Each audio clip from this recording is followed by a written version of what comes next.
Ladies and gentlemen, thanks for watching this video. This is Scarlet Sonic for some Pokemon Crystal today. So, we're doing a solo run, which means we only use the Pokemon in the party, mainly the main Pokemon, which I will show you in a bit, to attack. We can't attack with anything else. If we have to send another Pokemon, we have to use a non-damaging move on the opponent. That's important for some time in a bit, you will see. So, solo run. We can't use items in battles unless we equip them, meaning like anything that's in the bag is out of bounds for the run during fights. So potions, X items, anything other than like Pokeballs if you want to catch something. We can't use any items. But if said item is equipped, like let's say a berry to heal like a status or like some HP, that can be used as long as it's equipped. If it's in the bag during the fight, you cannot use it, it's considered an item. So, other than this, we're not grinding a lot unless the run warrants it. Like let's say I'm against the Elite Four and I need to grind for some levels, we will do that because we have to. We prohibit any wild grinding unless it's the last resort grinding we have to do. As soon as we hit Kanto, for example, we still have the Elite Four, so we can still grind against the Elite Four, so no wild grinding. But if it's before the Elite Four, before badge 8 even, we can grind if we need to against wild, but we prefer not to. We run on minimal DVs, so it would be 0, but my cheat code doesn't really always work, so there's always like 1 or 2 DVs that go through. So yeah, it's 0 air quotes with caveats, yes, meaning it's probably the worst Pokemon you can get in terms of stats. So yeah. And we aim for the fastest time to beat red. Resets are counted, air quotes, because I don't have them at the moment. So you will see a number of resets at the end that might not be the right ones. So yeah, like it's like that. That's how it works. So we go to red as fast as possible. So yeah.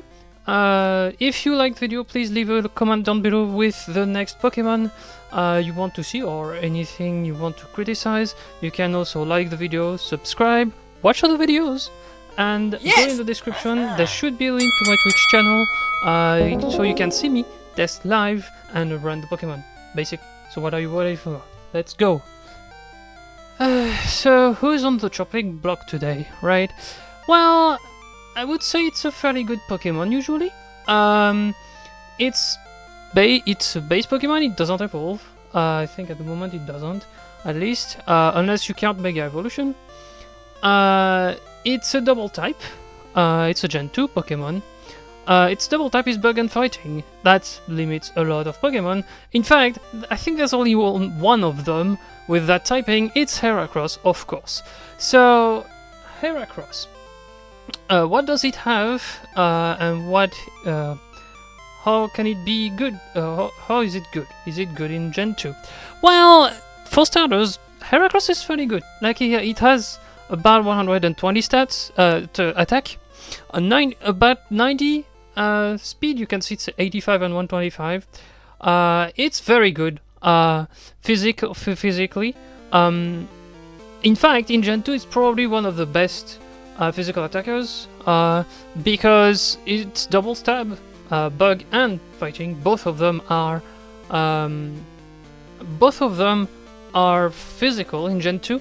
Also, it learns a lot of good normal moves, and normal is also physical. You can also see in the moves that it learns Earthquake being a physical attack as well, using his pretty big physical attack stat. So we're good, but who is gonna cause problems, right? Well, for starters, if you check the move pool currently on the screen, you will see it doesn't learn anything that can save us against Rival 3. Heck, even Rival 2 is gonna be very hard, because Rival has Ghastly, and we don't learn anything super effective against Ghosts until Thief, but Thief is after Rival 3, so it's gonna be very hard. And yes, you can probably see it on the screen currently, Dig is not in the moveset. Why? Ask the game creators. But yeah, like it's just not there. It could be very useful, like a proto earthquake, but it's not there. Like we cannot use it. So yeah, Ghastlies are gonna be very annoying at first. Mega Horn and Reversal are really good, but both of them come after level 44, which means it's gonna be hard to do damage for a long while. We will rely on strength most of the time, and you will see that, of course, it's gonna be very hard. But yeah, so first things first, how do we do against Rival 1? Well, we can use, I think it's Leer, to remove a bit of defense, and then Tackle, like there's nothing else. That attack stack just helps a lot. For the first gym, however, Faulkner is not the problem, it's the Spearow on the first fight. So for that, we have to grind against every single trainer. Yes, including the tower as well, where there are 2 Hoots, so be careful with that, and just fight everything. Once you're done there, just pray the Spearow goes well, and you can go to Faulkner. Heal before the fight, equip a berry for damage, and just fight after saving of gear. But why use Leer when Horn Attack just does enough damage? Like, it just doesn't matter. Why did I pause? Because video. Like when I edit the runs, I cut at the start of the fights. The gym fights. So that's why I stopped. So that I have the cut at the right spot, yeah. But yeah, Horn Attack. Pidgeotto has a flying move that we won't see because crit. Dang, the 2 Pokemon that could do a ton of damage to me, I just crit them in the gym today. That's nuts. Okay, well, fine. If you say so, game. I'm fine with that. Okay, so our next stop is Bugsy and the notoriously hard Rival 2. So Rival 2 is sometimes hard depending on the Pokemon you're running and the style of run you're doing. Turns out our starter has nothing against ghost types. I already mentioned that when I presented the Pokemon, but it turns out our rival has a Ghastly, which he leads with, and is the single move we can use for damage on Ghastly would be Fury Cutter, which we get from Bugsy. But the problem is Fury Cutter is bad, like it sucks hard. You have to hit it consecutively for it to do a lot of damage, and also, well, it's resisted by Ghastly. I think it's even double resisted if I remember correctly, so it will do next to no damage. However, we don't have any other choice really, so we will use Fury Cutter, and in the meantime though we will grind against anything we can. Heck, even flying types are good because we can just bonk them with Horn Attack or Tackle and we're good. Mostly Horn Attack. Tackle has 95% accuracy, so we prefer not to miss. So we fight everything we can, avoiding the hikers because Onyxes and Geodudes are just bad for us at the moment. And we go for the Team Rocket in the world. Team Rocket is not super bad. Again, Horn Attack does a lot of damage, Tackle can help, we have Leer. You have everything you need to fight them, so shouldn't be too hard to fight. So we can move on to Bugsy very fast. Bugsy again, we fight everyone in the gym, but Bugsy is not super hard unless Scyther crits for no reason because RNG, lol. You shouldn't be getting into trouble with Bugsy, especially with all the grinding we did beforehand. Like, again, Horn Attack is really good. You have Leer if you really want to ensure Scyther dies, because sometimes it doesn't.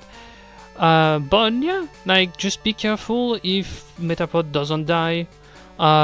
In one go, you can run into either a tackle, which best outcome, even though like damage is hard to not yell at, but that's the best outcome, because otherwise it's String Shot, and String Shot slows you down, which means Scyther can hit you twice before you hit him, and it can do just enough damage so you die afterwards. Kakuna shouldn't be a big problem, he has Poison Sting, but it's usually the last one he sends, so it should be okay. Like, Bugsy is not super hard before Rival 2. However, as I said before, Rival 2 has a Ghastly. And Ghastly really likes to tank a freak ton of Fury Cutters. In fact, you have to rely on Fury Cutter for doing damage, but the only problem with that is the accuracy of Fury Cutter. Its mechanic is really good, like doubling the damage each time you hit is very good. The problem is the accuracy. It's not 100%, it's not 95%, it's lower than that, and you will miss a lot. And as soon as you miss, you go back to 10 in terms of power, and you have to redo everything, which means Ghastly has even more time to try to confuse you or paralyze you, which means it's gonna be hell. Oh, by the way, his favorite thing to do is Lick, which can paralyze you, so equip a Paralyze Cure Berry if you have one. You should, because it's on your way through below Violet, so you should have one. So equip it here, and hope that it doesn't use either Confuse Ray on Ghastly or Supersonic on Zubat, because we don't have anything to heal Confusion. We do have a Bitter Berry, because it's just before Violet we pick it up, but we cannot equip two berries at once, and we can't use the berry once it's in the bag during the fight, so we have to make a choice, and the paralysis is way worse to deal with than Confusion. So we equip a Paralyze Cure Berry, and yeah, Fury Cutter on the Ghastly, and then for the rest you have Horn Attack if Fury Cutter just misses. So you should be okay. The only point is you will take a lot of damage, so be very careful with Crocono, in fact, who can dish special damage with water gun. So yeah, just be careful, you can lose the fight, it's not easy to win. And yeah, do I hate this segment? It's a pretty big word, hate, but I really dislike the segment because grinding is the only option here, and Fury Cutter being the only move I can use on Ghastly is very bad. Why not Struggle? Because you would need to set it up way beforehand, and it's not even close. You don't run out of PP if you heal just before the well, so yeah, it's just not possible to struggle. You could, I would guess, if you do all the grind without even healing once, but yeah, it's not fun, I would say, and you will see why later. I have a segment where we use Struggle and it's just not fun. So yeah, Bugsy followed by Rival 2, that's the segment here, so I guess we can go check on Bugsy and see how the fight turned out, and then Rival 2 with all the attempts, right? So yeah, that's 4.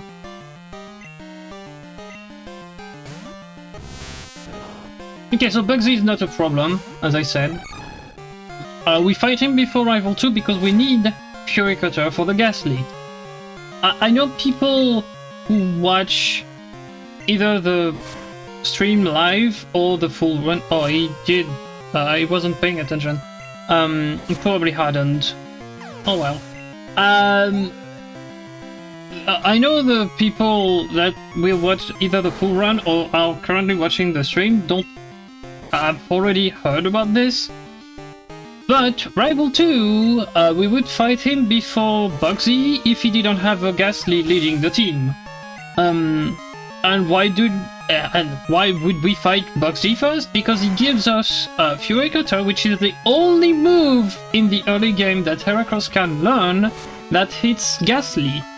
Yes, it's double resisted, but that's the only move I can use against Ghastly, and I'm gonna stress that, because you would say, and you would think, Heracross can probably Mud Slap. No, he cannot learn Mud Slap, because otherwise we wouldn't fight Bugsy right now.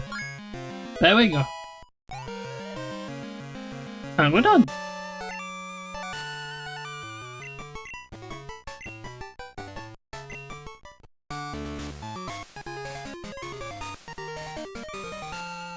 See how the Ghastly can be super mega annoying? Yeah.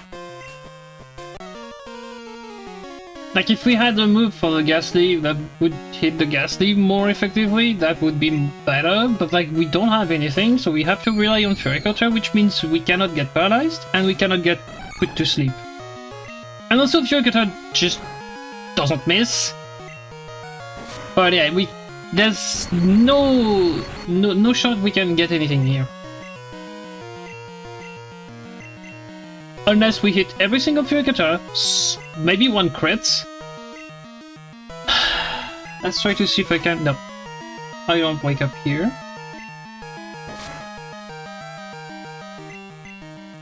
There we go. That's a quick wake up call, that's fine. Eyes? Yep, of course. At least I can't get put back to sleep, but one, I'm slower than everything, and two, I can miss. Doubly so now. So... yeah.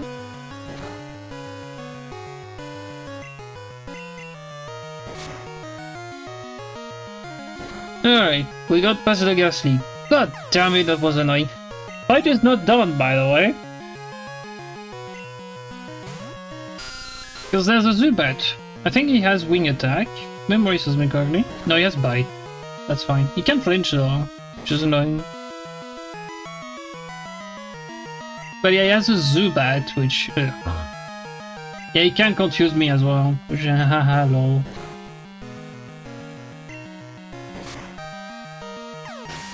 Oh yeah, I'll take it if we get past the Crocono, because... yeah. The fight is annoying enough. I just don't want to deal with it again.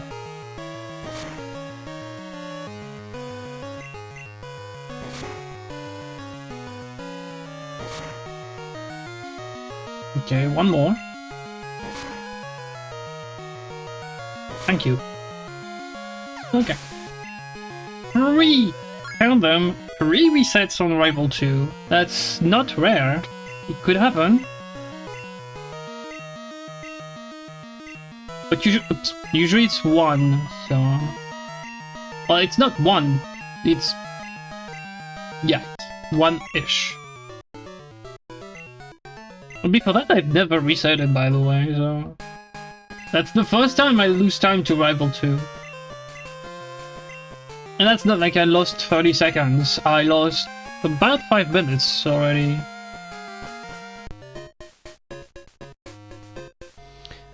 After that disaster of a rival fight, we go to Goldenrod, right? So, the next gym is Whitney. We have a Heracross, should be good, right? We don't have Rock Smash just yet, so we don't have any fighting moves, but Heracross's attack stats should be more than enough. We get Headbutt in the forest, so we should be good, right? Do you remember the move pool I showed at the start? I'm not gonna show it again, but if you paid attention, Goldenrod is not gonna save Heracross at all. In fact, all the TMs in Goldenrod, barring 2 of them, and one of them is Headbutt in the forest, won't be of use for Heracross at all. Like, he doesn't learn any of the elemental punches, for example.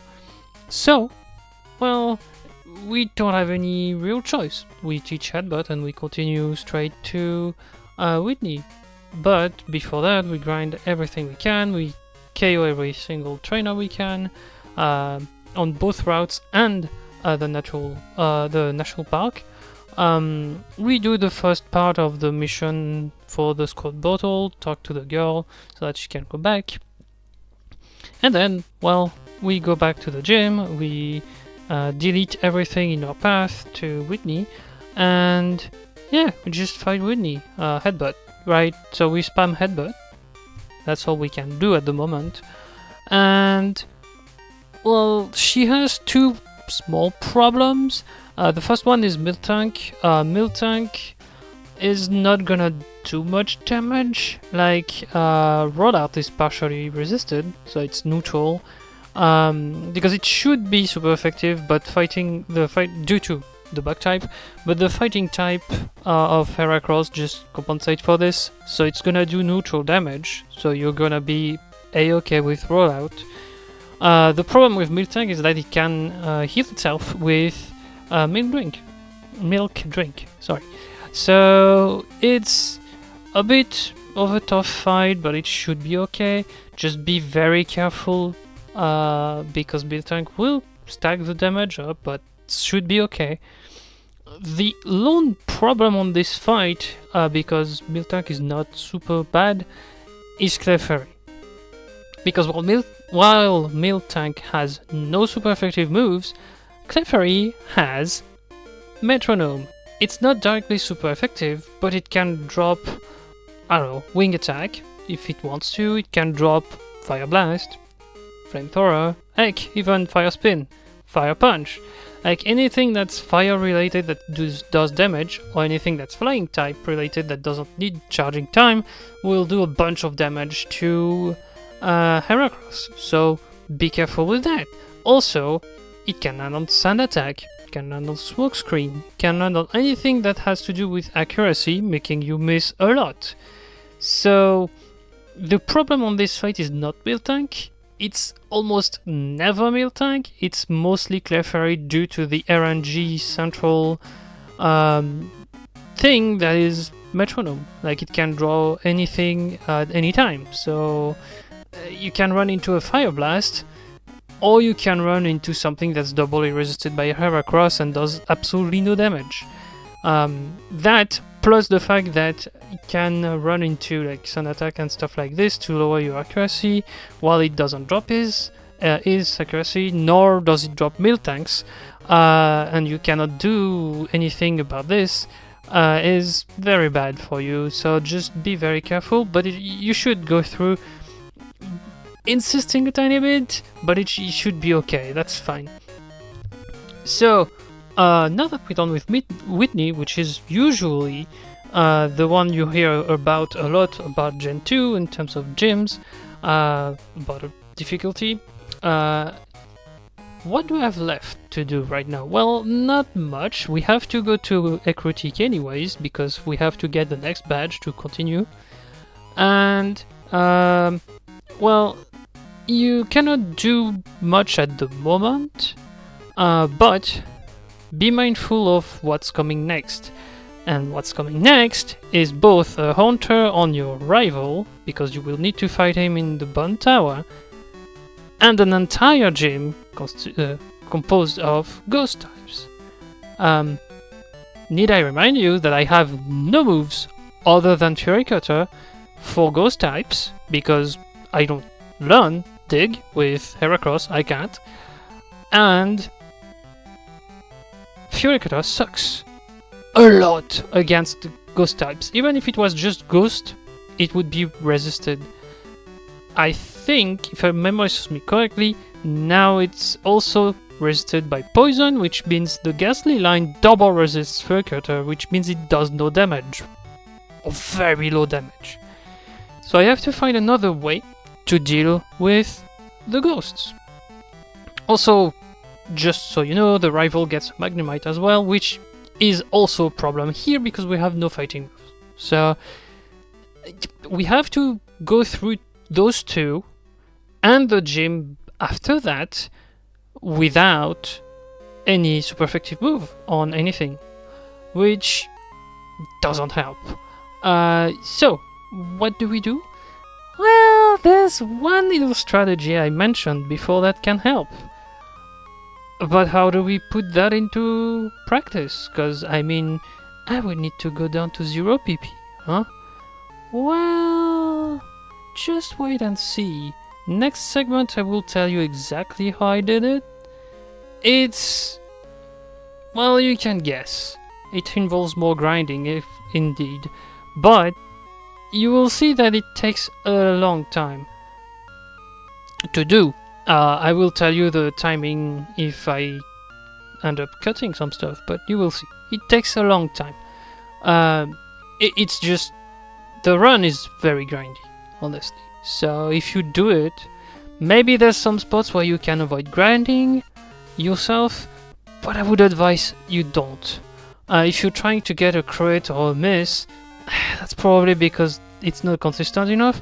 If it's the only strat you can get, and that's gonna happen at the very end of Johto, you will see, I will tell you that. It's, well, you cannot do anything about it. You have to get a miss or a crit or like something, and that involves luck, and it's not consistent, which is one of the things I try to do with my runs. Be consistent. So if you bank on a crit here, yeah, you can, but it's not gonna help if you have to redo the run that you crit once and you have to reset until you get the crit. Like, it's not fun to rely on luck. So consistency overall, and that's why we grind a lot. I've tested a lot and I know about all the levels I need, so yeah, we grind and we get the strats at the right time so we can win the fights without relying on luck. Let's go for Whitney now, okay? Let's go. But let's see, can I get her first trial? That would be nice. After Rival 2, it would be nice for first try, but like, she can do a lot of crap, so... let's see what we get today.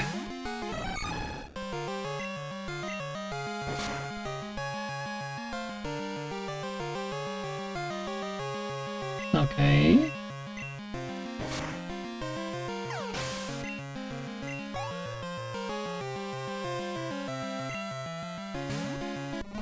Miltank roll out.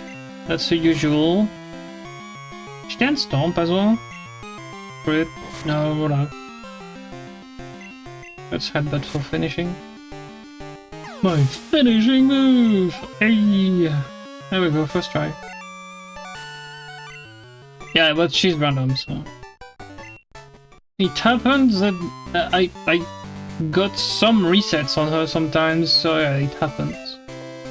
But usually she's fine. Headbutt is a good move for that.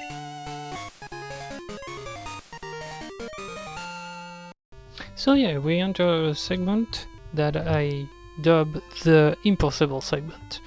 So as I said earlier, like in the previous part at the end, we enter a segment where we have to take down not one, but multiple trainers with ghost types. In fact, there's like 6 in the gym and the 7th one is the rival. So, how do we do that? I mentioned earlier that there was one more thing I can do other than spamming Fury Cutter and hope for the best, that would take a bunch of time as well to get. Turns out the last thing I want to do was to use Struggle.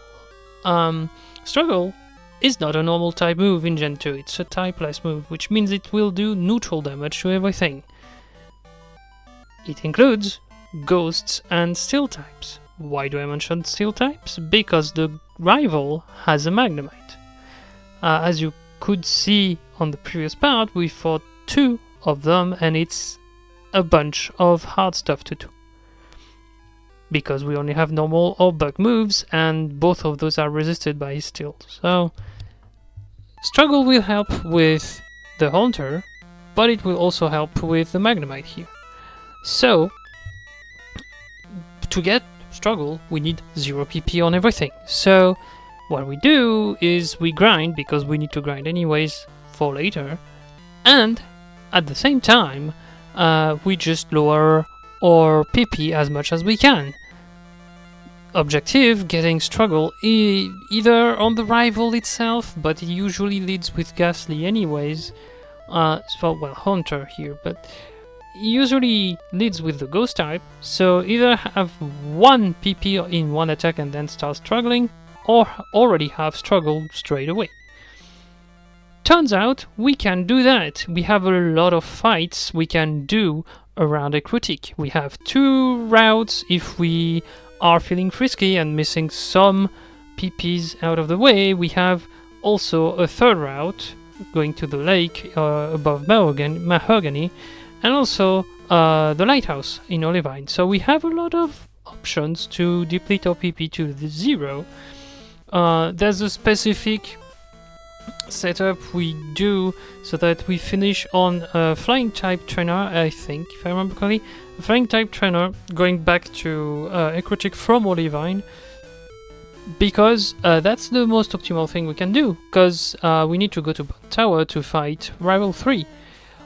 So we finish there, and we start in Mahogany, I think. Well, if you see the opposite, that means I'm saying stupid things here, but yeah, that should be the most optimal way you can do that. Go to Mahogany, fight there, fight the lake, and then if you're missing some PP to deplete, do the route to Olivine, come back from there through the bottom of the route, fight the guy with the 2 Doduos, and you should be at 0 PP everywhere. So, with that being said, there's no real strat to the rival. You can equip a Better Berry just in case, but like usually you should be good. Parascure Berry as well, if you still have one. But I would keep the Parascure Berry for later if you can, so just don't. So, Rival 3 is not a struggle, haha, lol, joke, see what I did there. But we're not struggling against him, other than using the move struggle. We're not struggling against him because we're doing a lot of damage. Struggle is a physical move anyways, and it does a lot of damage. The only struggle with it is that it does recoil damage, which adds up along the fights, and can be a bit annoying, because if a Pokemon hits you, you're just getting out of the cycle of the HP you need. So just be very careful, have a lot of potion. You should have that because you have a lot of money. So just get Struggle, fight Rival 3, and then go to the gym and do the exact same thing. We don't heal between here and Mahogany, which is the next badge after Morty. Yeah, just do that. Fight everyone with Struggle, because that's the only way you can get past there. And just brute force it. It's not fun, I must admit. There's a lot of grinding, but that's the only thing we can do, unless you want to struggle hard with using Fury Cutter and use a lot of luck. That's the only thing you can do here. That's it. That's it. There's nothing else. The move pool and the move set we currently have with Heracross in Gen 2 is just not enough to get past ghost types. So yeah, like, it's just not fun. The only way that run would be faster if it could learn Dig, because we would have a move against ghosts, so we wouldn't have to go through the whole struggle thing. But yeah, it's just there. You have to struggle because that's the only move that can hit ghosts at the moment. Because for some reason you can learn Earthquake but not Dig. That doesn't make sense. It's a bug. It should be able to dig, but doesn't. So yeah. Oh, and some people would ask me why I'm not healing in the Pokemon Center, other than the fact that I just told you I'm using struggle, so if I heal in the Pokemon Center, that's counterproductive because I would need to grind a tiny bit more, which I can't at some point. There's no more trainers to just run out of PP on, so yeah, like healing in the Pokemon Center wouldn't work anyways. But why not healing a critic when we have moves to hit ghosts with, right? Well, a critic has a cutscene with, what's his face, Bill, who tells you, well, he was doing something with like the time travel capsule on the top floor of the Pokemon Center, right? So, so that cutscene takes about a minute, I would say. I don't remember exactly the timing, but it takes 1 minute. That's 1 minute you lose on a run. If it's a run of 7 hours, that's fine. It doesn't really matter. You have other optimizations here and there, but like it doesn't matter. If it's a run of like 2 or 3 hours, you don't want to see the cutscene and lose 1 minute for free, because it's 1 minute you can avoid by using healing potions or like stuff like berries and things like this. So we usually skip Ecrotic's PC Pokemon Center here because that loses time. That's a very well-known strat in the speedrun world, that Ecrotic's Pokemon Center is garbo because of the cutscene, so you don't go there. So we don't go to Ecrotic because of the cutscene, and also because we need struggle for the gym, so that's why we don't heal in the Pokemon Center. Then, I wanted to precise this because I don't know if people watch the other runs, so I wanted to say Ecrotic, nope, because cutscene in Pokemon Center. That's why we don't do it. So the order of operations here is a bit weird. It's usually we would do Kimonos, Rival 3, Morty, that's the order of operation, then go to Mahogany. Here we do Kimonos, we do Mahogany and Olivine. I don't remember which one first, but whatever, you've seen it now. And then Rival 3 and then Morty, because we need struggle to get past the ghosts. So yeah, and we just buy a lot of potions with the money we have on us, so we don't run out of HP during the fights. And just real quick, I'm gonna re-mention that, but we go get the red Gyarados, pretty much everyone as well, because Gyarados is the only one that can learn all the water HM. So of course, there's gonna be some resets there as well. It's not fun to catch it because it breaks a lot of balls, and you can have to reset because it can kill your main. You can run out of Pokeballs because we don't buy Pokeballs really. Just keep the ones we get during the run. So yeah, it's just very hard to just catch the Gyarados either first or second try. So be patient, try to catch it, and that's fine. But in the meantime, right now we go for the Rival 3 fight with struggle. So we spam A basically, and we see Morty after that. Let's go. A demonstration of Rival 3 without any moves whatsoever.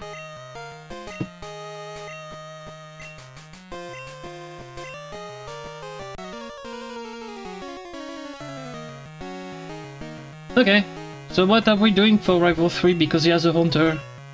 Well, guess what? We're gonna do the exact same thing we should have done for... we will do for the gym, which is... well, we struggle. Oh, he didn't die, wow. I wasn't aware he wouldn't, but... okay, the only one that doesn't die from that is Croc. The rest should die, even the Magnemite, yeah. Because it's typeless, it's not Gen 1. So it's typeless, which means the Steel type doesn't resist struggle, which is okay.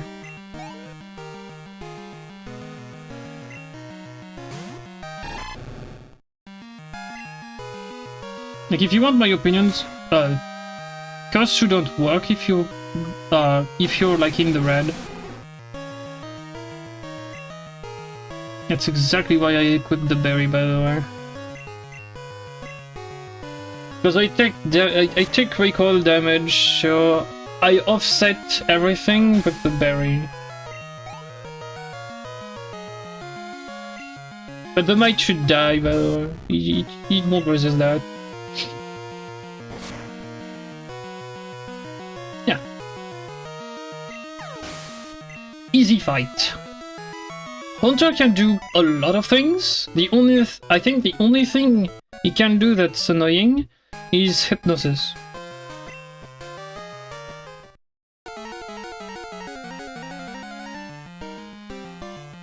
Alright, for those of you who have watched my short about it, yeah, we're struggling against Morty, quite, like, literally. Yeah, that's the only option I have to get past Morty, so yeah. I struggle. What did you expect? With that moveset? Yeah, like just...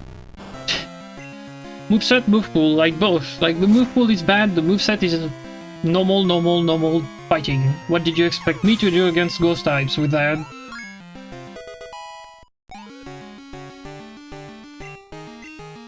I'm not gonna take down, I don't need PP right now. I prefer keeping struggle for Morty, yeah. Okay, here is the only guy that should survive struggle. Should is the keyword, yeah. And hypnosis, yep, that's why we got the Minberry. And we're done. Oh, we should be. I don't remember if the last hunter can survive or not. He shouldn't, but like he's 2 levels above the first one, so I don't know. I have no recollection of him surviving, but no. Yeah. That's as easy as that, but you need to take about 20 minutes to just deplete your PP to get struggle, so yeah.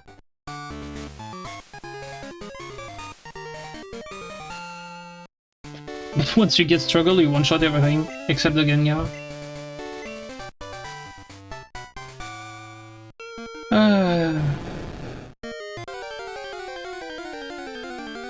Did I headbutt earlier? Probably. Probably headbutt or not, that works.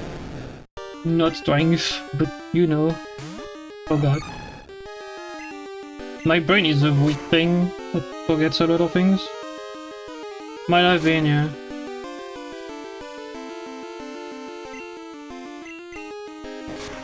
Double headbutt? Lynch? Sure.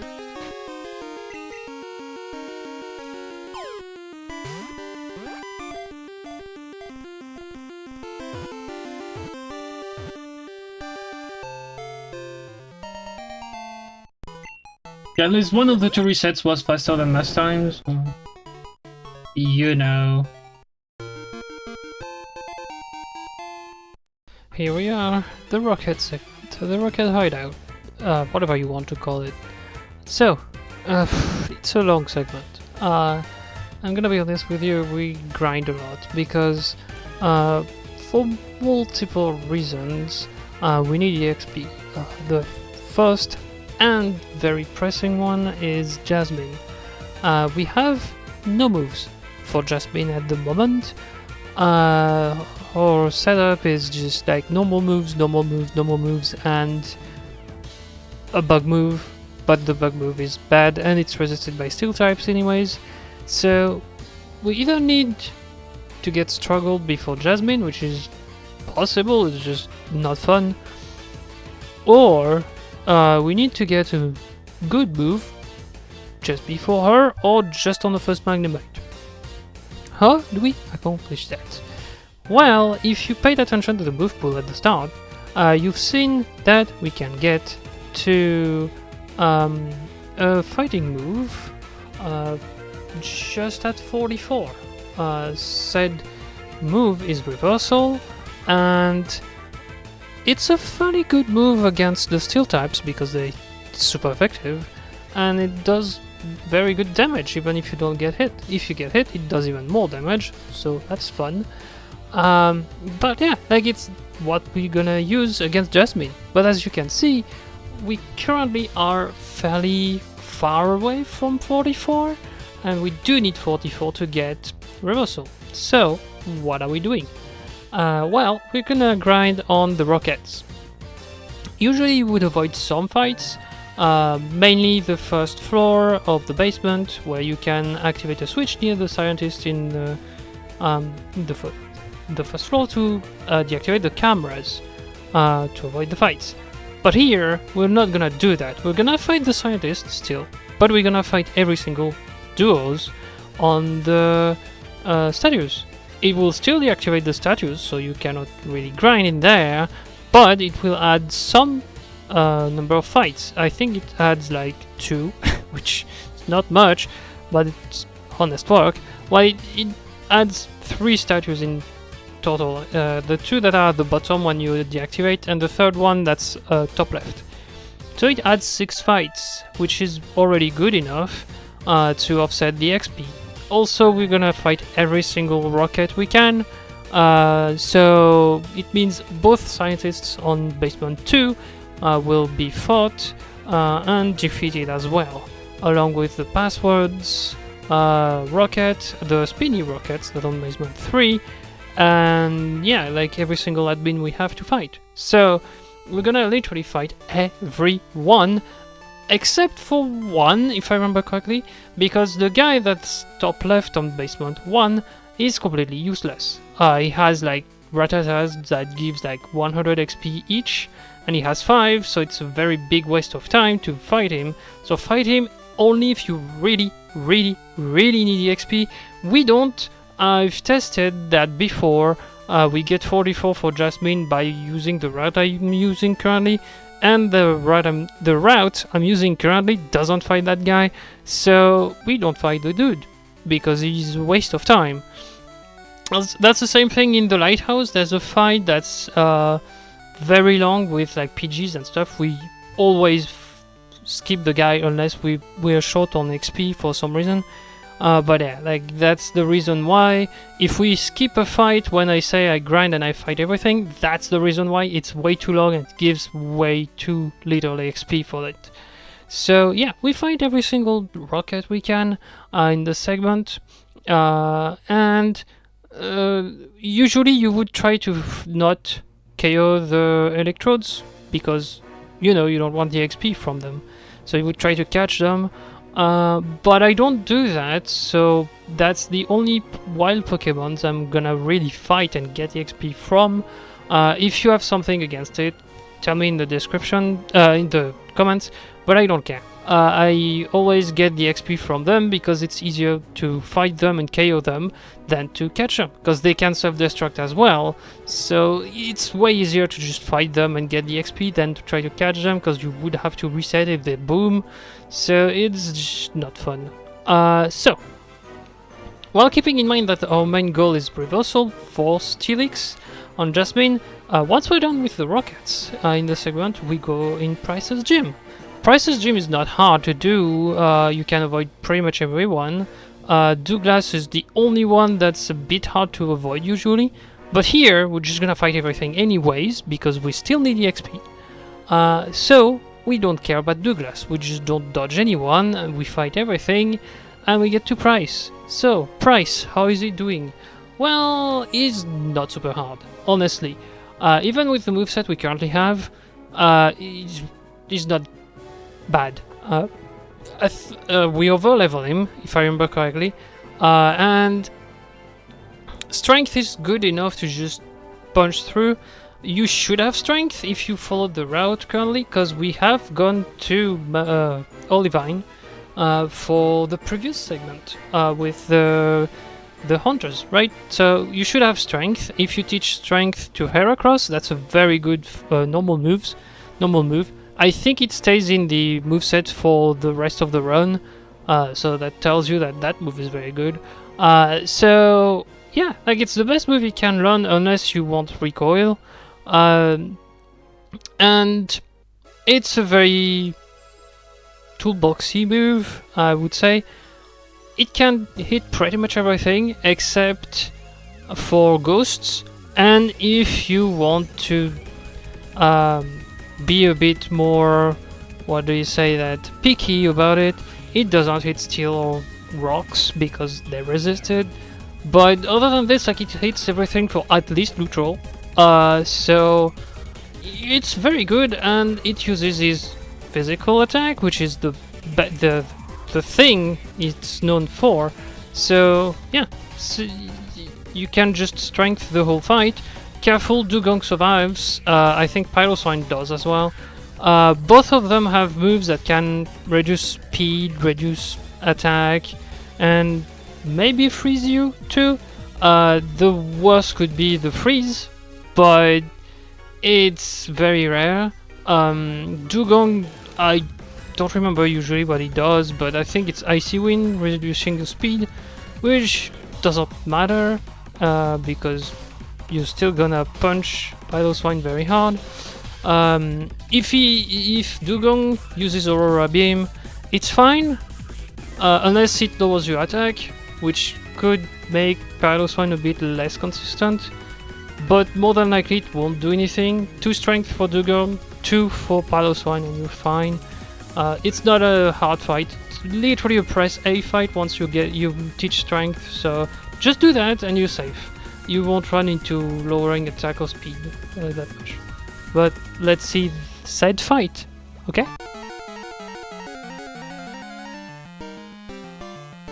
Right, price. Price is strength. Like you just use strength until you have no PP left, but yeah. There's nothing else to say about it.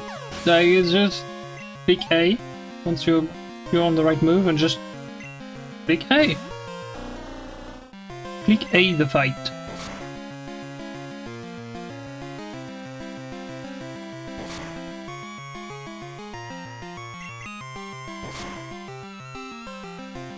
We over leveled, but you can see like Dugong still survives strength.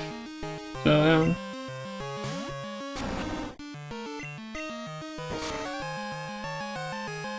Philo does survive as well. Yeah. Oh, sure attack. Good lord, the time wasting.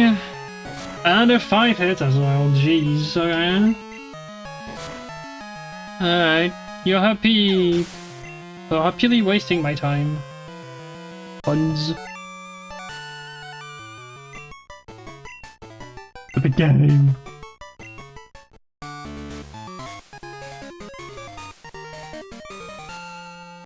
So, yeah. So, price easy, right? So, we go immediately back to grinding because we need to go up the lighthouse and we also need to do the route before Silentwood. So, what we do is we just KO every swimmer and other trainer we run across while going there, while going to Chuck, right? That way we get extremely close to 44, if not exactly on 44 on Chuck, and it's himself. And we also get to go to Whirl Island to get a rare candy. So if you want to know where it is exactly, it's in the top right island. That's the easiest and quickest entrance you can get to the rare candy itself.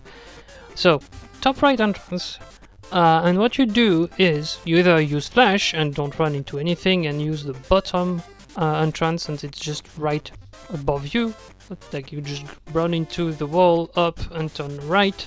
It's a hidden item. Or if you don't have flash or don't want to use it, like what I do, what you do is if you're playing at normal speed, you go in those directions, in the directions I'm gonna say, and you do that until you bonk a wall, basically, unless specified something else, you will see. So directions are left, up, right, down, right, up, then you go down one tile and you go left. That should get you to the staircase, and then once you're here you go straight up and then you just turn. You don't go, you turn right. So it's very finicky at this point.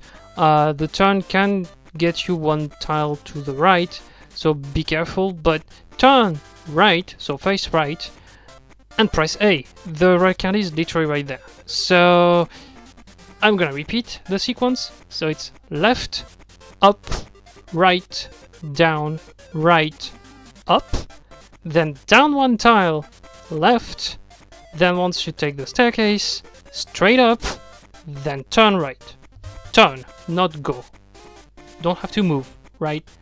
And as I said, each time I say a direction, unless it's specified it's one tile or just turn, you go until you hear the bonk against the wall. If you're on ×1 speed when you're playing, if you're ×55 while playing, well, you're shit out of luck, you need flash. Alright. Because you usually cut the sound, because like having the music being sped up is not good, so you usually cut the sound, and well, you cannot hear the bonks, so that's not fine. As for Chuck, is fine. You have strength. You should have strength. If you don't have enough strength, you can heal on the Pokémon Center on Cyanwood. Don't forget the secret potion, because you need it. But you can heal in the Cyanwood Pokémon Center. There's nothing stopping you from doing this. I don't remember if I do it. If I do it, well, there we go. If I don't, it's because I'm trying to use teleport to go back to Olivine as fast as possible.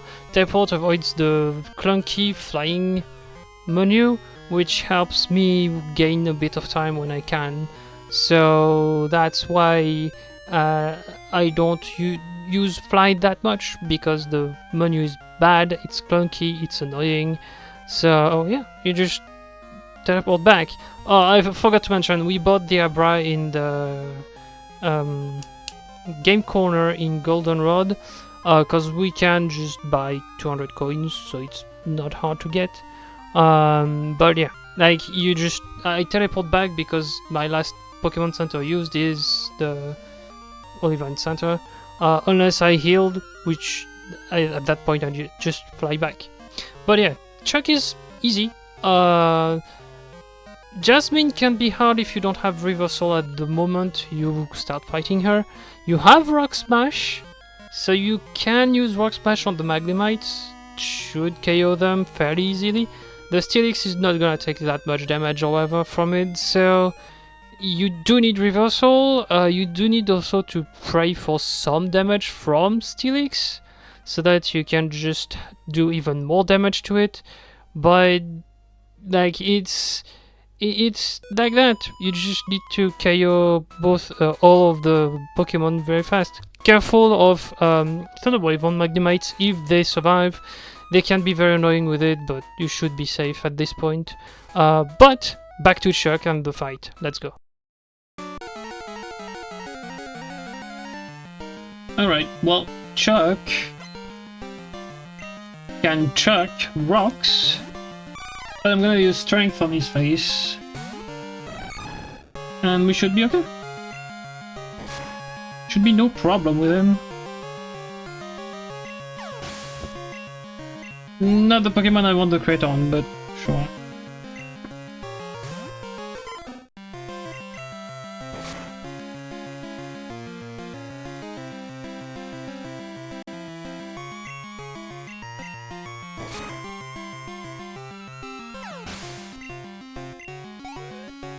Never mind.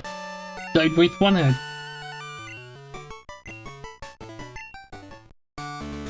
Easy.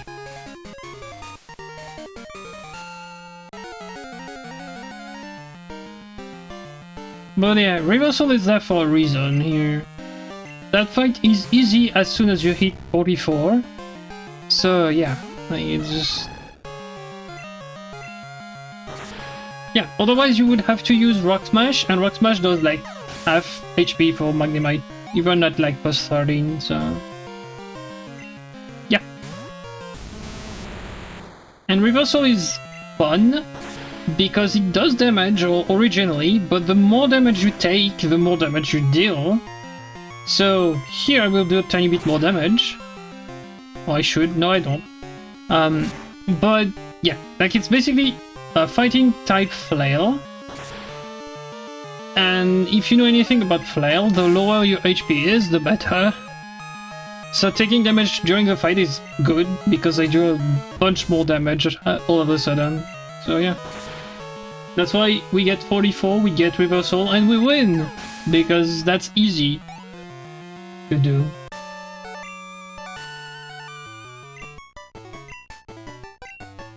And then we go grind a tiny bit more, because, yeah. time for everyone's favorite segment, Radio Rockets, or the rocket takeover of the radio tower. That's how I call it, by the way, Radio Rockets. That's fun. So, what do we have to do in this segment? Well, we have to climb the tower twice, go in the underground, and get the key to get to the top of the tower and fight the main admin in Team Rocket, right? So, we also need to grind a tiny bit too. You can see that I'm not going for the radio tower just yet, I'm just going for Union Cave here. Well, we grind a tiny bit because Claire is another wall we need to climb.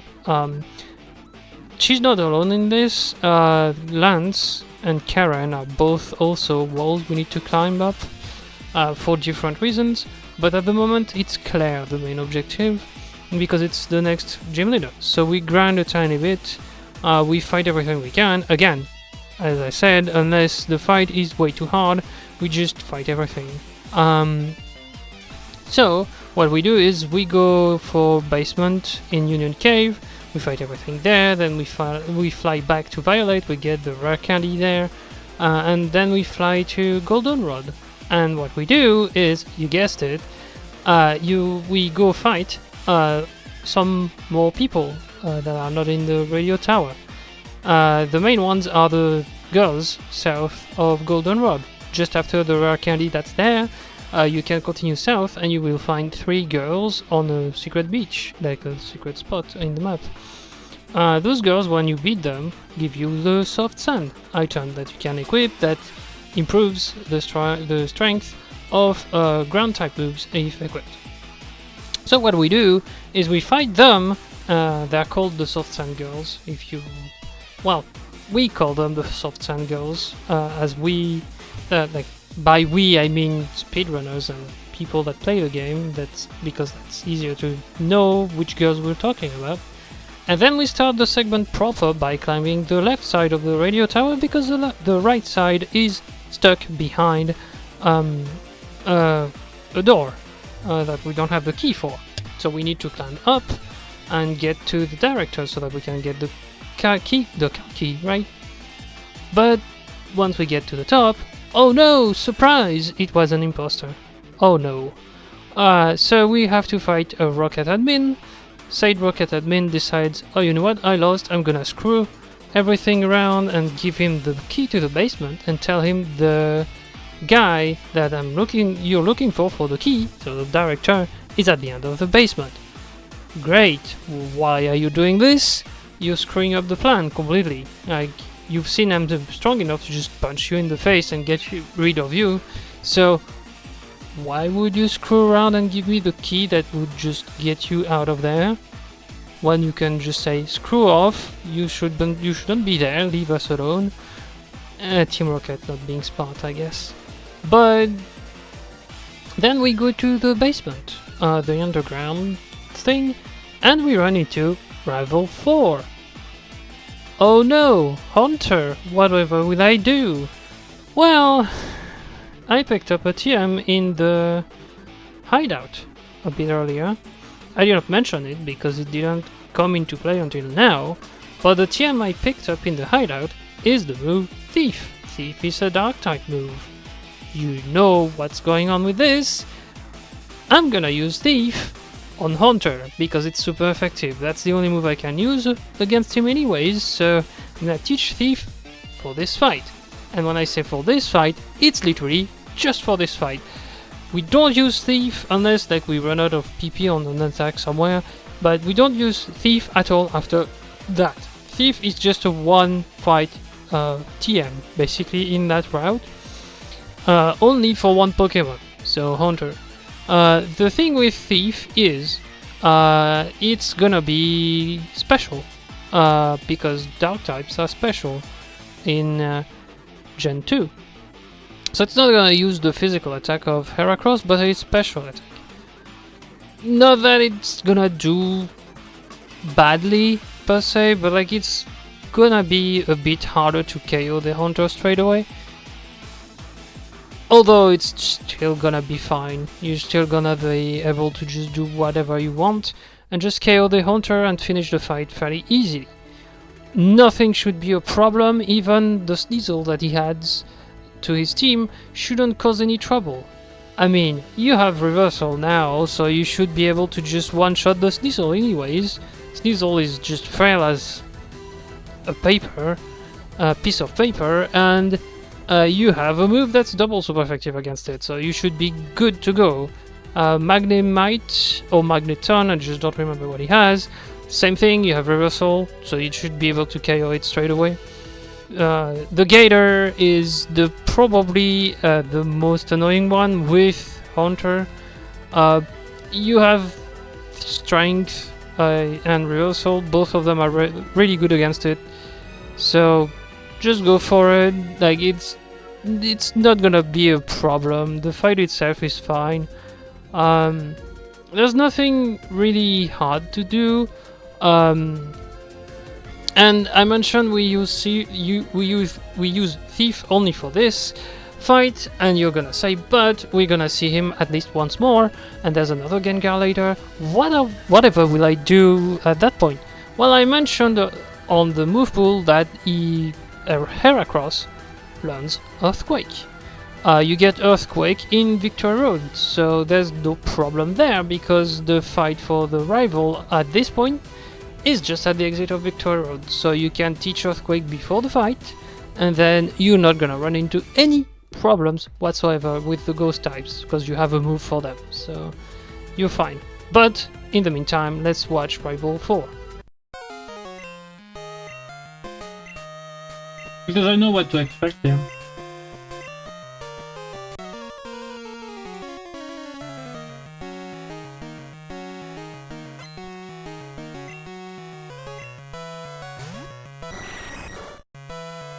Not that the fight is a giant, colossal, hard thing to do, but...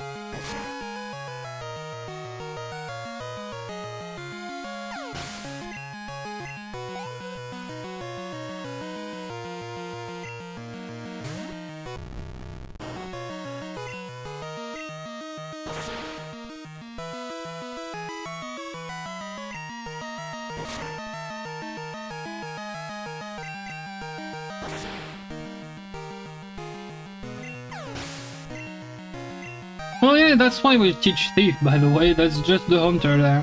That's the only reason why we do.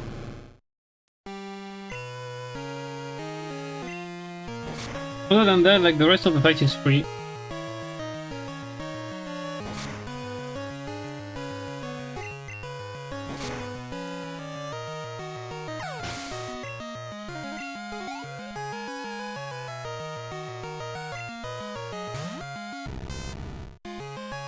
It's quite literally a case of remove the Hunter, the fight is for you.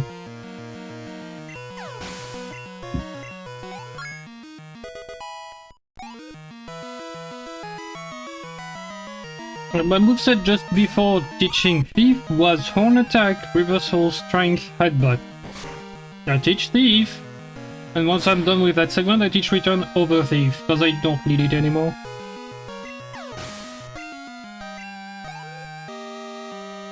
You teach it only for the fight, because you need Thief, you need something to hit Hunter with. But other than that, it's useless.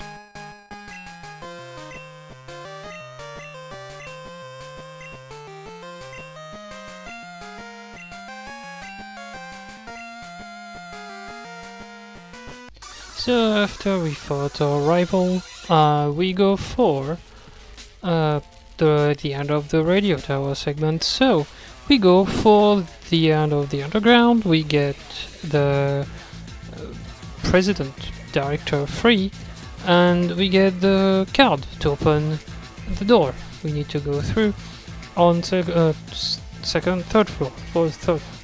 And then when we go there, we open the door and we finish the segment by fighting the rockets. So, just one thing real quick, those shutters you have in the underground, the first part of the underground right after Rival 4, there's two different combinations. If you want the very fast one that just gets you to the end, it's 3 to 1, so reverse order. And then there's a second one that gets you all the items.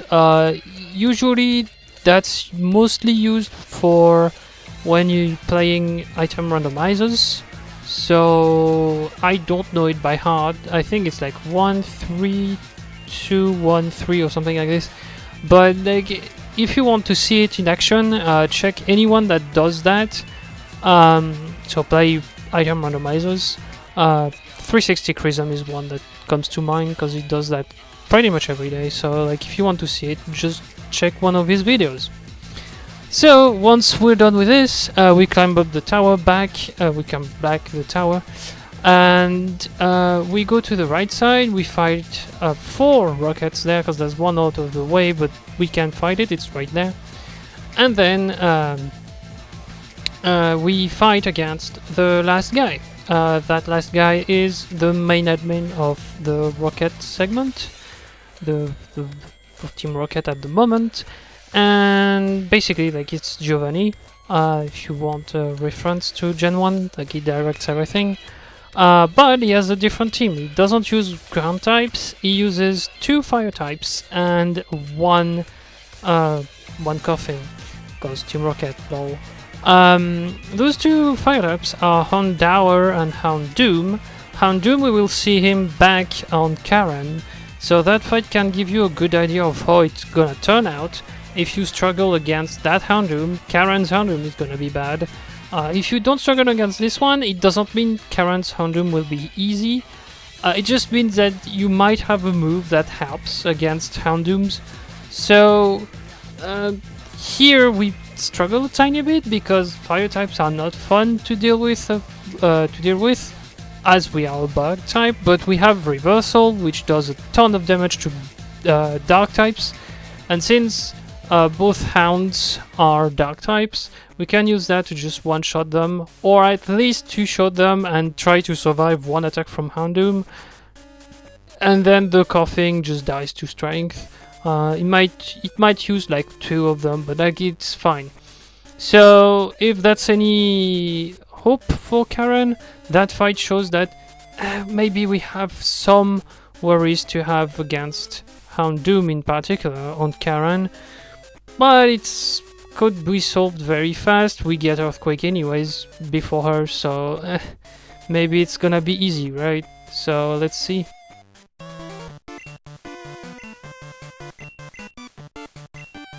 Is that the final moveset? Yeah, basically. Return, Reversal, Earthquake... I don't remember the last one.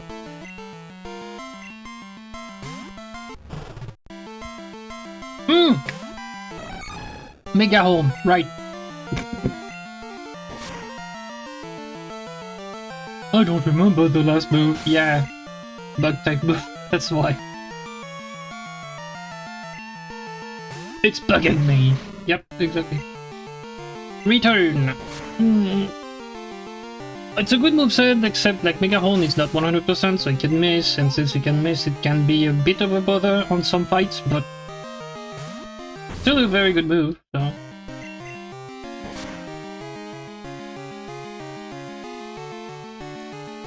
Yeah, we'll see that Union Cave was done on Jasmine, because I'm gonna lose time here. Yeah. So you can guess that we're not gonna rest in terms of fighting. We still have Claire to fight, right? The problem with Claire is that if you go at her with minimum battles, her strategy is just gonna be very annoying. What is her strategy? Well, it's Dragoness and T-Wave attack, Thunder Wave. So she's gonna Thunder Wave you and then just have her fun, and you're just gonna lose 100% of the time because you're not fast enough. And if one Dragonette doesn't kill you, the other one will. And if both of them don't, Kingdra can take up the scraps and just completely KO you. So we will have to grind again. So what we do is we fight everyone on both routes we have available, so the one after Mahogany and the one south of Blackthorn, and we also should pick up, I don't know if I remember, I don't remember if I picked it up, but we should pick up a Paralyzed Berry south of Blackthorn, along with a PP up and berry that restores 10 PP. That's just details at this point, but I prefer mentioning it. So, with that being said, does the grinding help against Claire? Well, it makes the Dragoness more consistent because they can't attack. Like they're one-hit KOs as soon as you get all the XP that's available here. So you can just do that, and you don't have to deal with T-Wave. You don't have to deal with Thunder Wave. Kingdra never dies in one hit. Even with all the XP, he still survives. So you will have to deal with his shenanigans. Usually he attacks you and does damage, but sometimes he can just decide to do smokescreen you, to just lower your accuracy and make you miss, which is the other strategy she has, which is just spam smokescreen with Kingdra and just be annoying. That you cannot do anything against, it's just RNG. I don't know how you could anticipate she will do that. But for the paralysis, just in case a Dragonair would survive, they shouldn't. But just again, to reiterate, just in case that one of them survives and decides, oh, I'm gonna Thunder Wave you, just equip the Paralyzed Berry just picked up by grinding south, and you should be safe. If both survive and both T-Wave you, you're just unlucky and you just should reset at this point. But yeah, you can also bank on a miss if you want to. Little reminder, but I will do that again at Lance, that the AI isn't 100% accurate on status moves. It doesn't look like it when they use like Supersonic, for example, but they're not 100%. They can miss. So yeah, like just do that. Just if you go at a lower level, hope for a miss, I guess, on Thunder Wave, to hit both Dragonairs, equip a Paralyzed Berry, and then deal with Kingdra as much as you can. It's not an easy strat, it's not consistent, hence why I'm grinding, but if you don't like the grinding, you can just go to Claire as soon as you hit Blackthorn and try your hands at getting the good luck. It's just luck based here, that's why I'm just grinding a tiny bit more, but like, yeah, it's, if you want to, you can just go straight to it. It won't change much. The only thing it will change is just the consistency on the Dragonairs, and the fact that you will require one miss at least for Thunder Wave, because she likes to use it, because it lowers your speed anyways, and might make you not attack. So yeah, it's just how it is. So if you want consistency, just grind, KO everything around and just get the levels. At this right now, if you want the badge really quickly, just go for the badge and hope for misses. You should have the Paralyzed Berry from Violet. If you don't, because you used it beforehand, because Rival 2, well, you kinda need to go down south, but there's some paths down the route, that can be used to avoid most of the fights. So you should be able to avoid everything. Maybe fight one person, but that's about it. Yeah, so like, you're fine. You could pick up the berries there and just go back up, fight Claire and try to get a miss, that's it. So, do you remember of the Quick Strength fight? Well, it's almost the same here. It's just not strength, it's Quick Return fight. It's... yeah. There's no strategy to it, you just Quick Return and you win.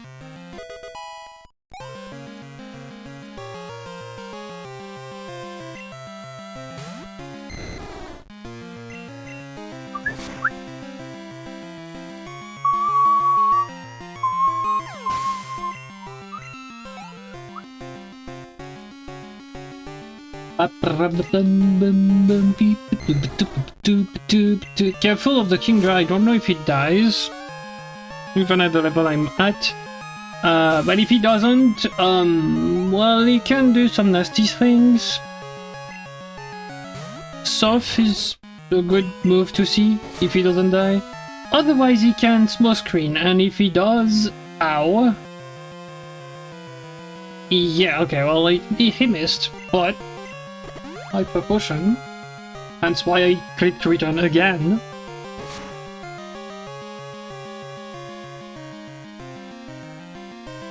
And now we can strength, because there's no more potion, so we're good. Yeah, we clicked strength! Woohoo!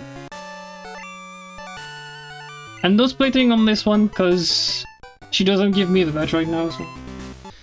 Back to grinding we go, because the Elite Four is annoying. So we grind like Tony Hawk. nice joke, right?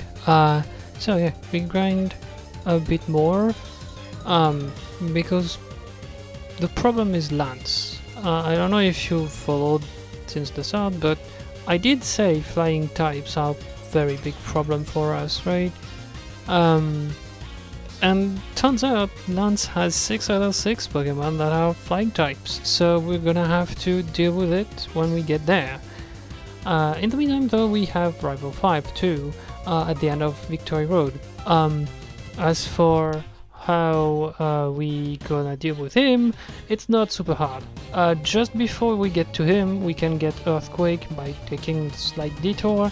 Earthquake is gonna be very useful against his Haunter and Magneton as well, and it's a very useful move to do damage anyways, because it's very powerful. So we can get that, teach that, and just go on our merry way through the rival fight. So we're gonna have to grind for a bit, though, for Lance. The problem is, well, we have no more fights, right? Directly, like we don't have any trainers left. Only the Elite Four is there. Maybe we have like some level 5 trainers or something like this, but like it's not worth it backtracking and fighting them at this point because they give like 10 XP and they're just bad. So what do?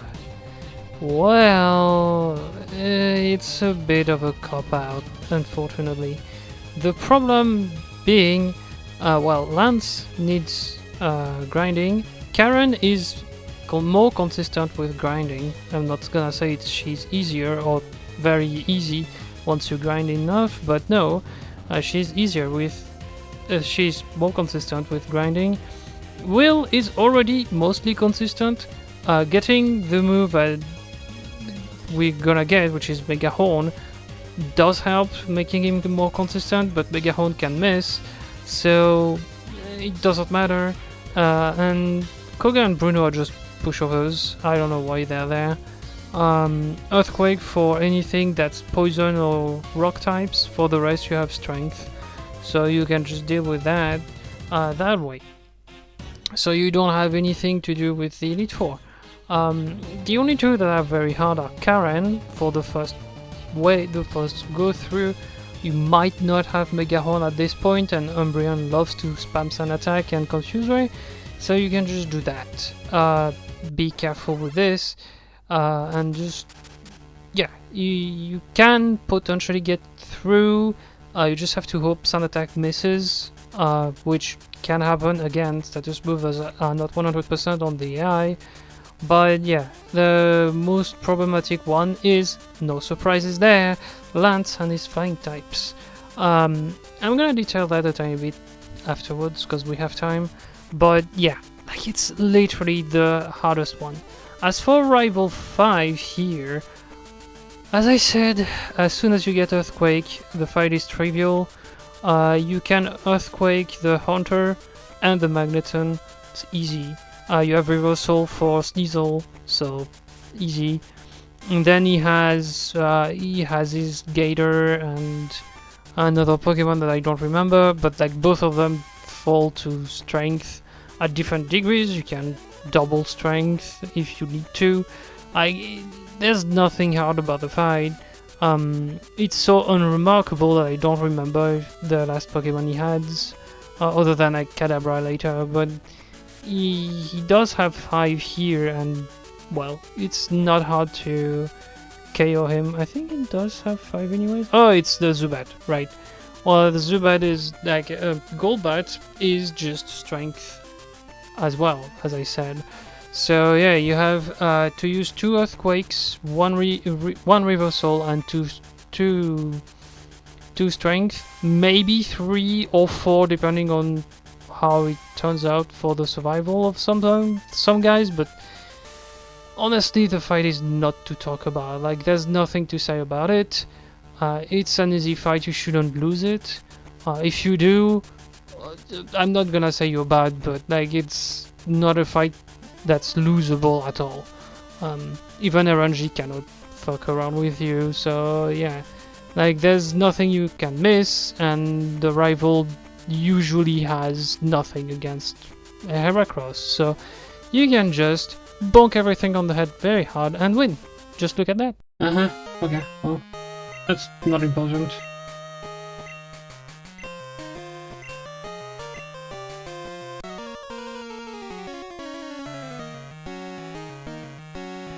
Here comes Rival 5! And, well, there's not much to say about it. You return the Sneasel, cause no defense, double super effective, stab, it's fine. You return the Golbat.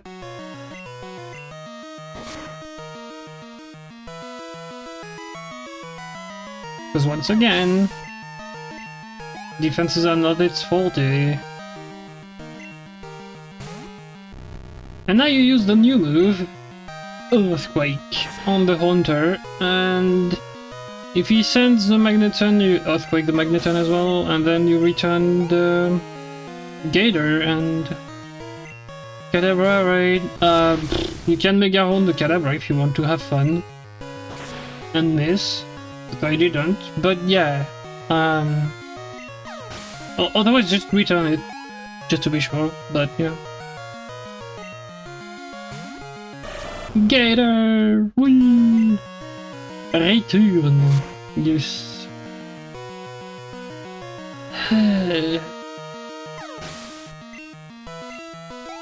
How did I get all the way up to 58, by the way? Usually I would get to the Elite Four at 54. Huh?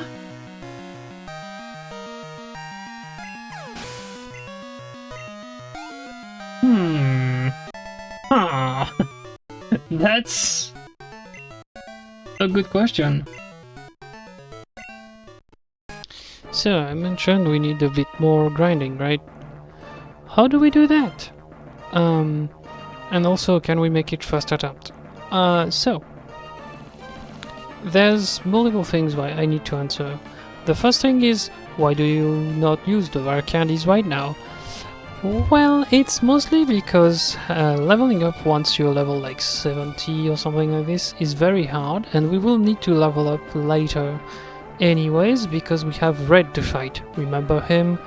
Yeah, we will need to level up a lot for Red, so I would rather keep my rare candies for after Kanto than on the Elite Four. If you don't, be my guest. You can just use them there and try your hands at the Elite Four as soon as you can. As soon as you get in. But beware, as I said before, Lance is very hard. But yes, he's not the only one. If you don't have her Mega Horn, Karen is as well. She's also pretty hard because you don't have anything against her, really. I mean, you have Earthquake, you can use that, but Umbreon is just gonna Sun Attack you to Oblivion, and you're just not gonna hit anything. And also Murkrow, but Murkrow just dies to Strength. But yeah, if it survives because you miss, because Sun Attack, remember that, well, Drapac, you're just gonna die. So yeah, it's also a very hard fight, but the harder fight of the two is definitely Lance, who has literally all the flying types. So for that, I do grind against the Elite Four. How many times? 3 to 5, depending on the level. I think I have a level in mind beforehand. I will tell you at the start of the attempt, but I think it's like 50 something, 56 or something like this, or 60. I don't remember. But yeah, there's something for that, because you get Mega Horn fairly just before the last attempt I do. Umbreon is very not liking Mega Horn, so you can get a fairly easy fight on Karen if you get rid of Umbreon fairly fast. So you do that. So you grind a tiny bit until you get Mega Horn, and then you get an attempt to the full Elite Four with Mega Horn to fight Lance. And you should be able to get through at this point, because Mega Horn will fairly trivial. Just hope you don't miss, because again, Mega Horn is not 100%, you can miss, but it's fine, I would say. But yeah, Will is gonna be even easier. Koga, we don't talk about him because Earthquake, lol. Bruno is the same, like same thing. Onyx gets earthquaked, then you have strength for that, so we don't talk about him. And then, as I said, Karen. So Karen, you would need Mega Horn for Umbreon. You don't necessarily need it for anyone else in the team. You can use it on Vileplume at the end of the fight, but it's not necessary, it's not needed, you don't need to do that. You Earthquake both Houndoom and Gengar, so be careful. If you don't want to use elixirs at this point, you can, and you can use them there. They're there for that. But if you don't want to use them right now, be careful of PP management through the Elite Four too. Don't use too many Earthquakes until you get to Karen, because you need 2 for this fight. Well, you need at least 1, because you have Reversal for Houndoom too, so you need at least 1 for Gengar. That's the point.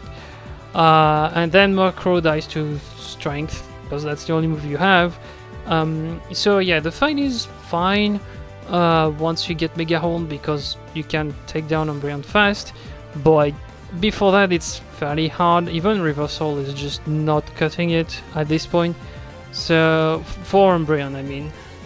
So yeah, like it's just not fun. It's not fun to do. And then you have Lance. So Lance is not consistent. I will admit that outright. Even with all the grinding we're doing and we did beforehand, he's not consistent.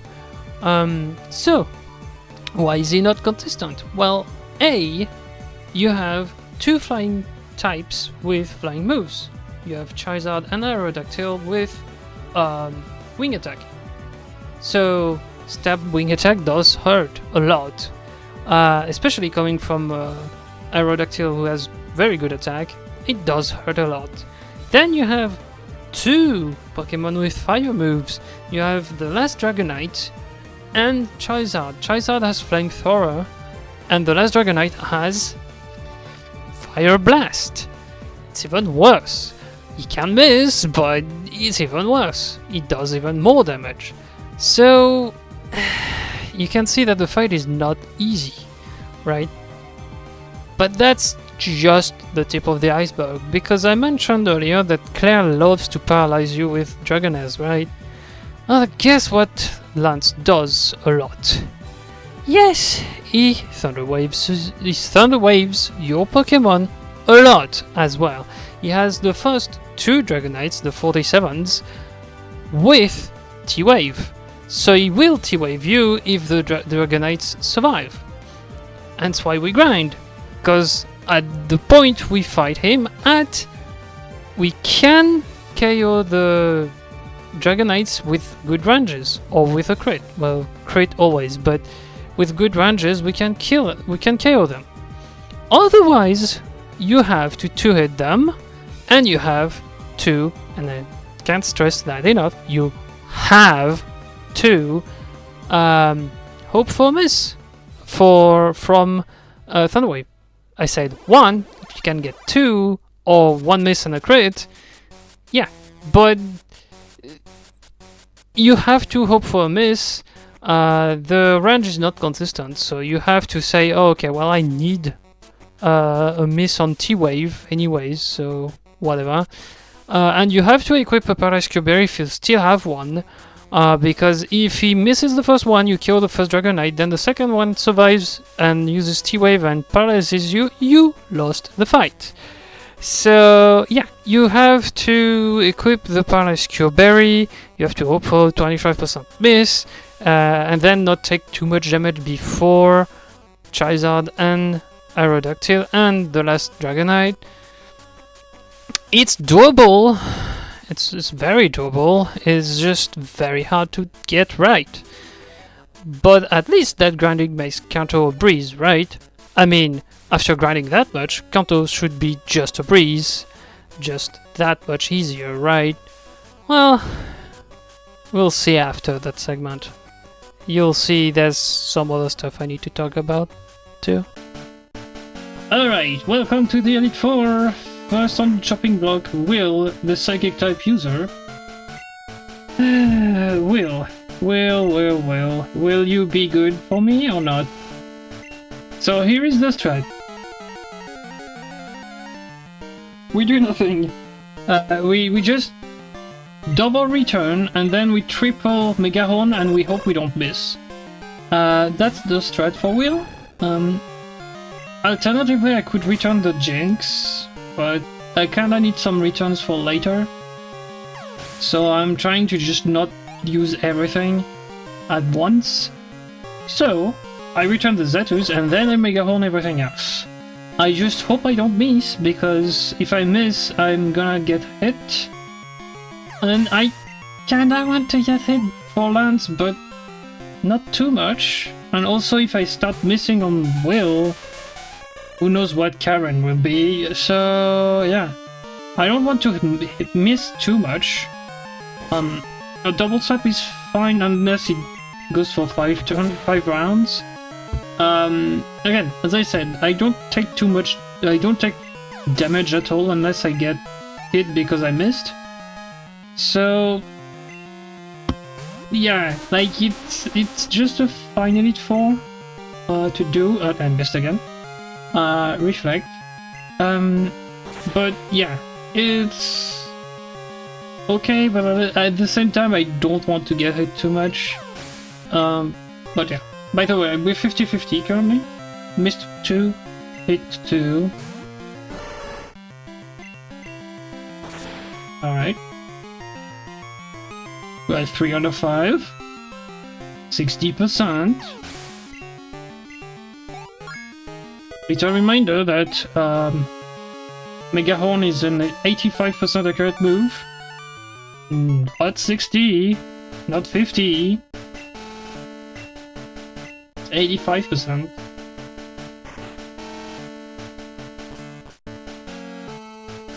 Alright, next up on the chopping blocks is Koga. Koga is do I need to say more? I think the same strat as last time, except this time Crobat dies, so we don't have to dispense more returns than we need. Fortress still continues to use spikes for absolutely zero reason. So yeah, I mean, there's nothing to say about the fight other than return, earthquake, earthquake, and you win. So yeah, like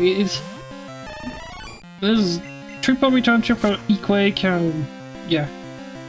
Next, like literally next. Just go to Bruno and fight Bruno.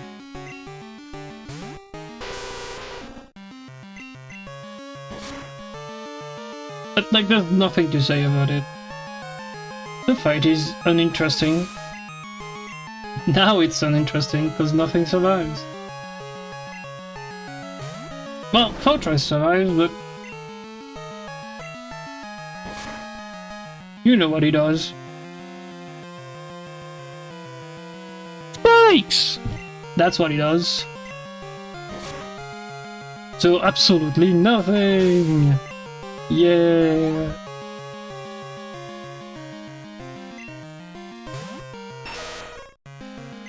And Mug just dies to Earthquake, so we're good.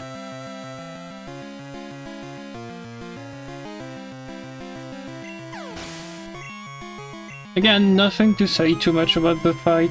It's just a bad fight. We should hit 67 just before Lance. It's good enough that I should be able to get past Lance with the level we will be at. If we can't, shrug. Well, that's fine, but I'm gonna save just before Lance anyway, so yeah. Alright, Bruno.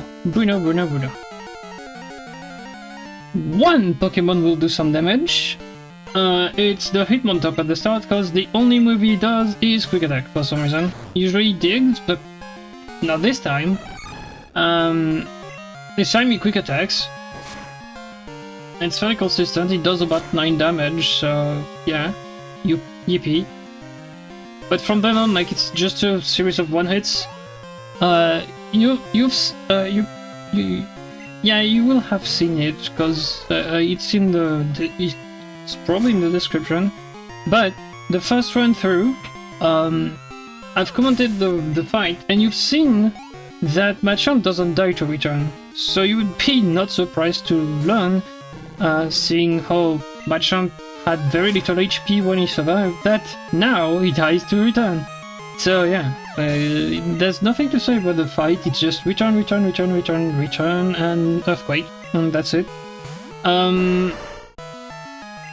We overleveled because Lance is just impossible otherwise, but yeah. We prepare for Lance by killing everyone else. That's not nice, but that's the only option we have, so yeah.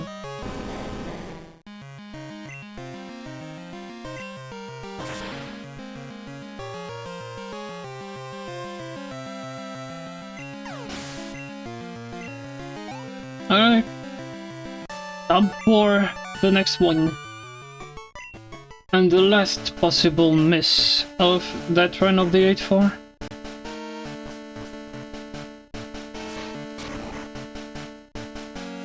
From then on, like, I don't use Mega Horn on the 8-4, so... Umbreon is the last time I can miss an attack here. Unless he send attacks because I missed, but... Umbreon is the last one I can miss on. So let's see if I hit.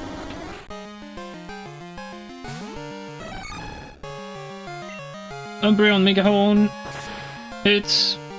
GG.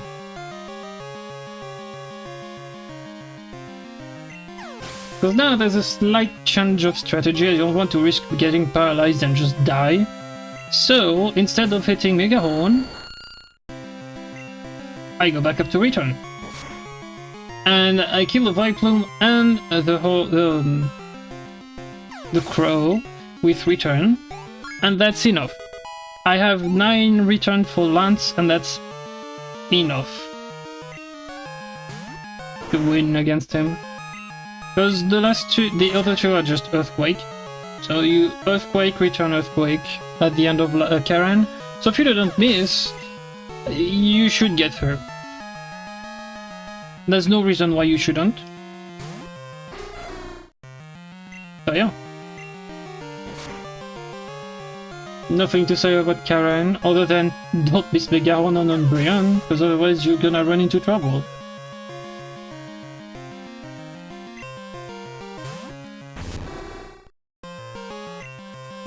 You can always reversal the Houndoom if you want to be funny, but I would advise against it. But you can, like, it's just possible, but don't do it. Why? Okay, and to be safe, I'm gonna save just before Lance, reset if I need to, but I'm also gonna Elixir and full heal, cause I want it to be the last one, the last time I fight Lance here, cause I'm at 67, so I'm at the right level for it. 67 or 68 is the level you want. So let's heal and Elixir return just in case. That's the last thing I need. Oh, it's just all moves, okay, fine. And we save. And we go. Okay. So before we enter the Lance fight here, I changed the music because YouTube. I don't know if they still do that, but YouTube doesn't like Lance and Red's fight themes, so I do something with that. So, Lance. The only problems are Aerodactyl and the 3 Dragonites. Gyarados dies to return. Charizard dies to return. Aerodactyl needs 2 hits whatever you do. And the Dragonites usually requires 2 hits as well. So, what I do is usually now I reversal on the arrow.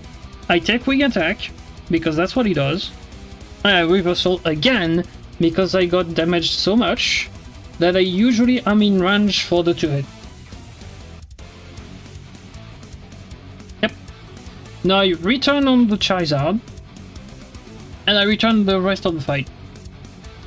Because no one else is neutral to reversal, so I can't really use it. But that little change on arrow does mean I don't waste time with the text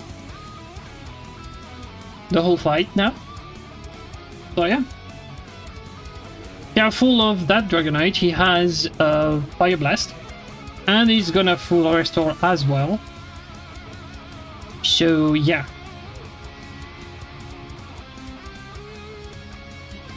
But we should get through. I have very little HP, by the way. But that should be okay. Should be okay, because I'm faster than the 50, and... well, unless it's requiring a crit, I should one-shot the other 2, but, you know. If I don't, that's fine. I mean, I'm dead, but that's okay. Of course I don't. Oh, I missed. Nice. I forgot to repeat the song, though. That's annoying. Oh, where's my... This. There we go, we're good. Put the song back. Yay! Music. Ooh. Ah. No, I didn't. Oh. Ooh. Ooh. The win. Okay, that's very, very nice. I end up in at 1 HP. Perfect. Nothing to say about that. Probably it was the right moment to just do it. So Kanto, right? Well, we struggled against Lance, so we grinded a lot, and Kanto just has that weird level curve that just goes back down after the Elite Four. I don't know why they did that, but all in all, it helps us, honestly. It helps us because Kanto gets very easy, like super easy. There's a reason why we changed the order of the fights we do in the gyms too. That's because we need a lot of levels before we hit Sabrina, and we don't want to do Misty's segment before Sabrina. We could, like, it would help with the XP, but we don't really want to do that. It takes a long time to make that segment happen, and I also have some babbling to do about the second part of Kanto, so I need a long segment to do that. So yeah, that's why I usually do those 4 first and then Misty. I could do Misty's segment first because there's lots of grinding and stuff, but that would just be bad for the video. So okay, so why do we do that order in particular, right? Well, as I said, we want to avoid Sabrina as much as possible. So we go for Surge first because we, you know, he's right there, and we have Earthquake, so we can just blast through him very fast. We go for Erika, then Janine, because that's the route you're supposed to take. Anyways, you're supposed to get Janine at some point, so that you can get to Cinnabar very fast. And then we go for Sabrina. So none of those fights are hard. Sabrina can be stupidly stupid. I mean, she is a psychic type user, so we don't like psychic, but we have Mega Horn, so you know, if we don't miss Mega Horn, we just win. Erika is a bit harder because she has grass poison types, so they partially resist Mega Horn, but she's not that hard either. Janine is laughably easy, like she's very low level. You should, like, if you really want a good order of fights, you should do Janine first, because she's the lowest level in Kanto, so you just fight her first. Then you do the rest. You go Erika, you go Surge, then you go Sabrina, and you go Misty. You could do Misty before Sabrina if you do the run yourself. It doesn't matter. But yeah, we avoid Sabrina as long as we can because we just need levels so that we're basically sure to just one-hit everything. It doesn't matter though. We fight literally every single trainer in the gyms we can because again, grinding for red because he's not the easy one here. He never is, but yeah. The usual order on left side Kanto is respected, however, you will see that in the next segment where I will talk, I will explain, but yeah, like it's the usual order we do them in. I have nothing to say about this.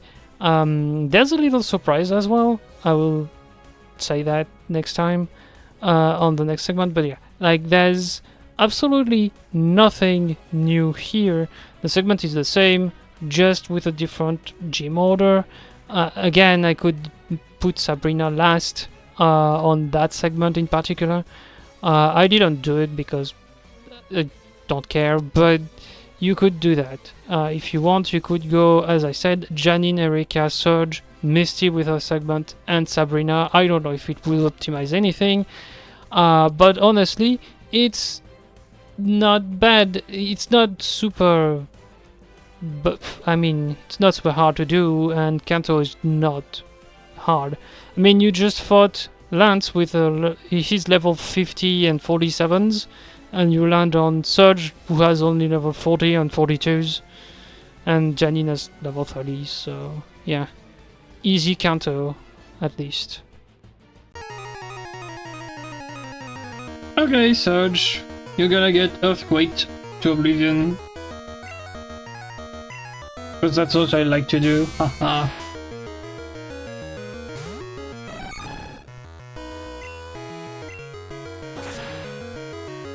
By the way, for those of you who watched the entire run, thank you first, but again, you probably saw I didn't use any Earthquake the whole gym. There's no reason for that. Just forgot I had the move.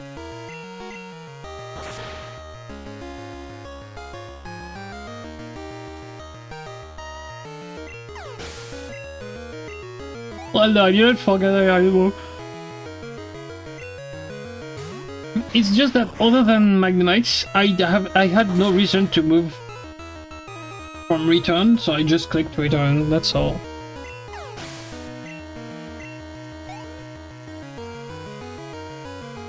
I mean, I could do the same thing here, like just return everything. He's low level enough that I can just return, but yeah.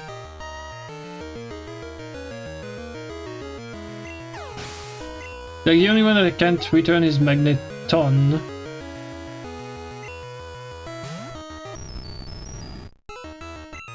So yeah. But it could revenge, so... Reversal zone. By the way, Magnet off.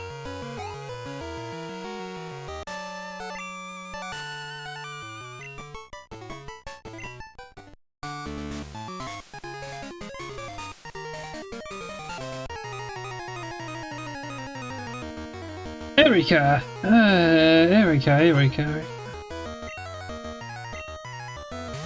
Mega Horn what we can, hope we don't miss, and then we return the rest. That's about it. I don't have anything to say about her. It's not a hard fight. Like, 90% of Kanto. And yeah, like, she's there. What? You expected me to just go on a long tangent about Erica? No. I have nothing to say about her.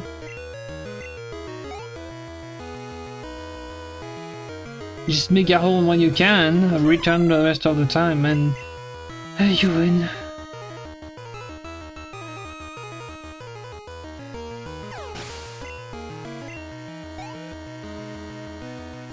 Ba ba ba ba ba ba ba. Just don't miss. There we go. Should have shut up. Double miss, because that's always fun. Can we go 3? No. Okay, cool.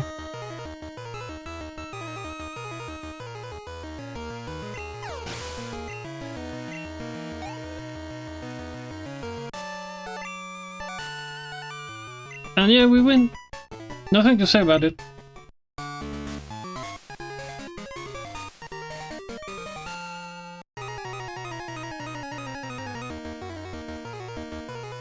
I'm just gonna let you listen to the song, because Janine, I have nothing to say about her. Just watch.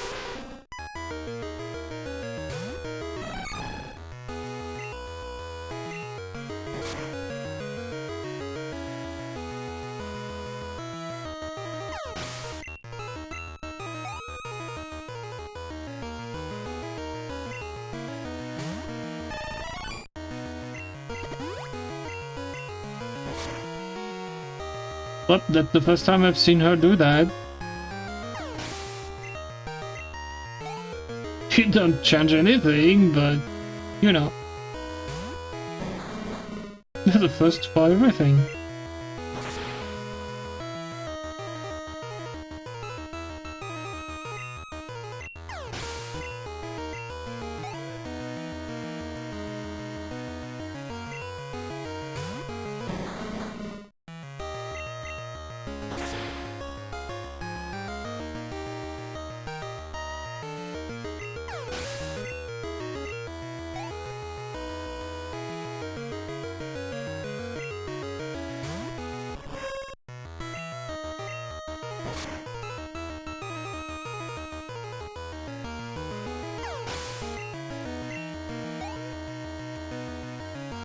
Yeah, told you. There's nothing to say about it.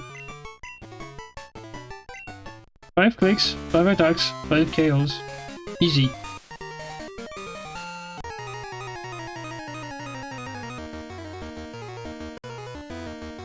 Should we play Will We Hit Megahorn? Let's play. You know what? It's fun. We have 8. We need 3. So let's see if we hit all 3 of them. Or if we miss one. The less important one to hit is Mr. Mime. So if we miss, I wanted to miss that.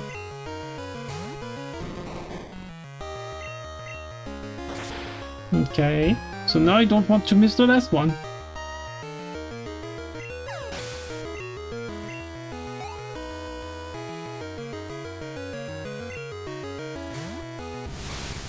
Alakazam. I missed! No! Ow. Oh god, no. Thank you. Well, 3 out of 4 is okay. Missed the wrong one, but... Hey, can't complain. Well, I can, but... Why would I? That's the point.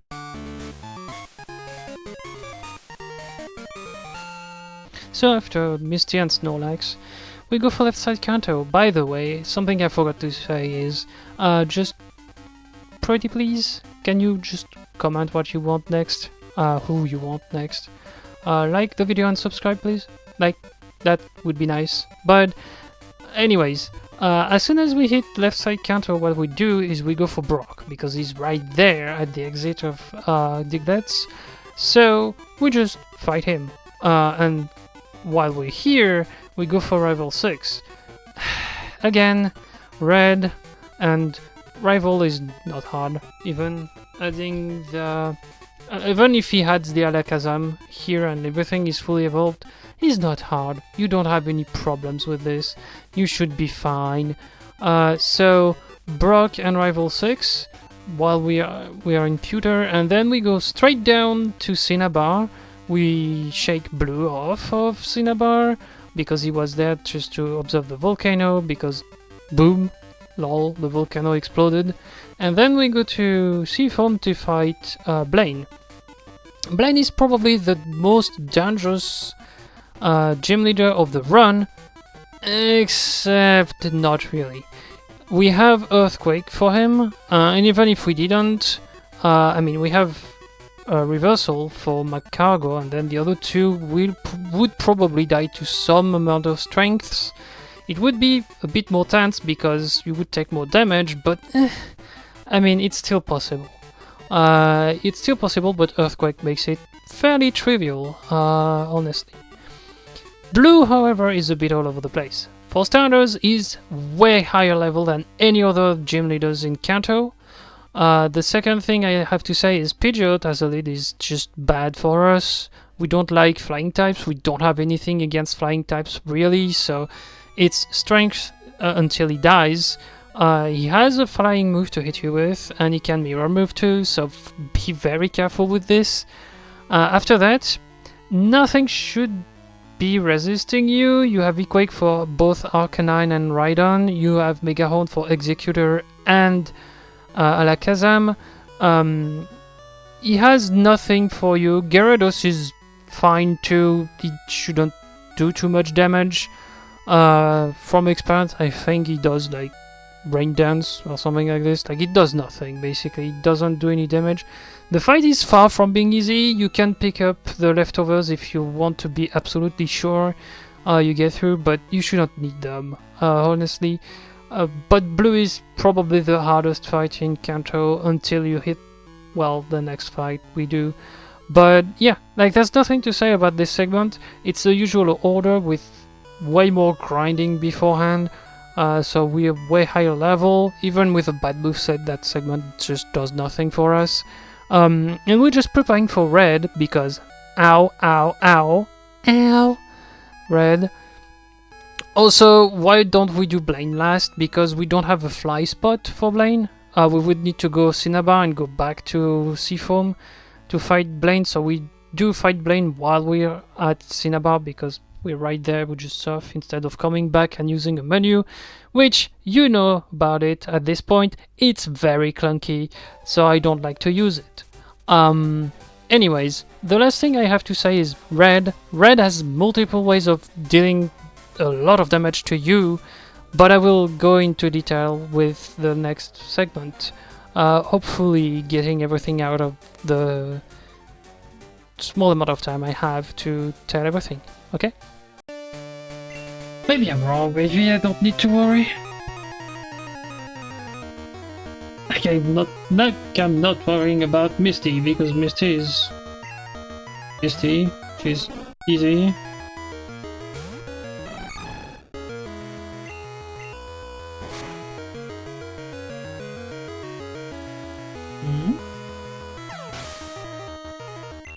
Oh, this...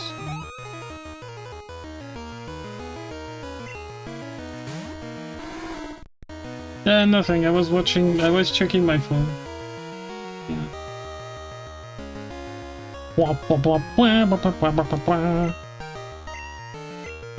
How did the Quagsire survive that? I asked the Quagsire, not me. A bit tanky, yeah, probably. Let's play. Will Megahorn hit? It misses, of course. And I'm confused. Yay!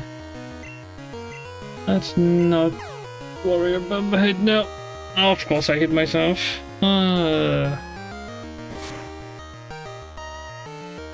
69? Is it the right amount of HP to finish the fight? Hey, I'm okay. I played the will it hit game, I lost, so okay. I played the roulette and I lost, so it's fine. But Misty is easy, that's why I just messed around during the fight.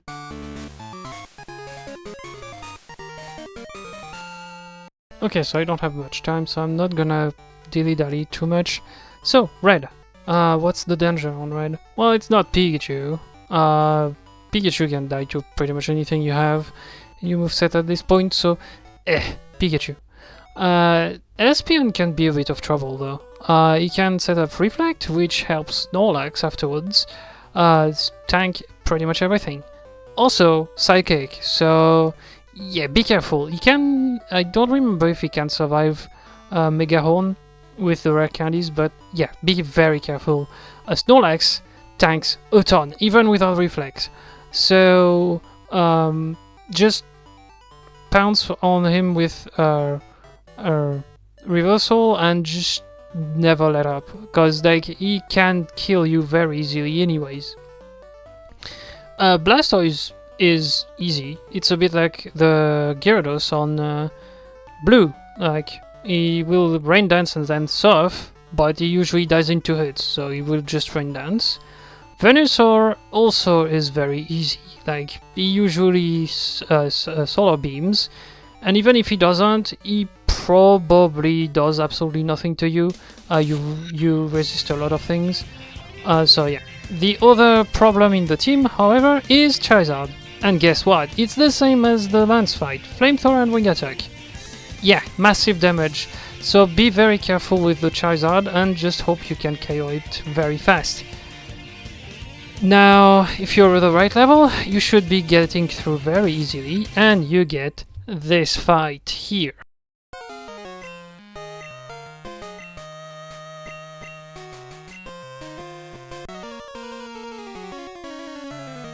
No, it's Rival 6 time. Oh. It's an optional fight that I do when I need XP, which, well, I do. That's why I do it.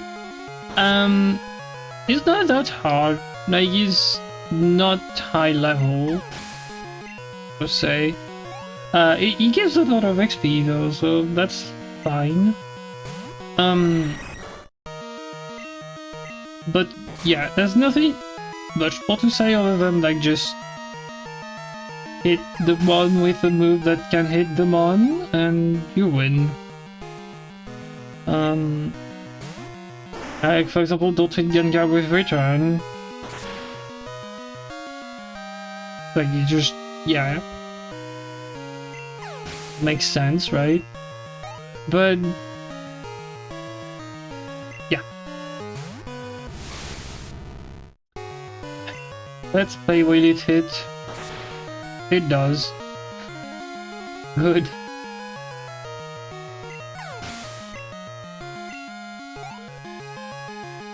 Will Mega Home hit the enemy? Yes, it did. Woohoo. Happy day.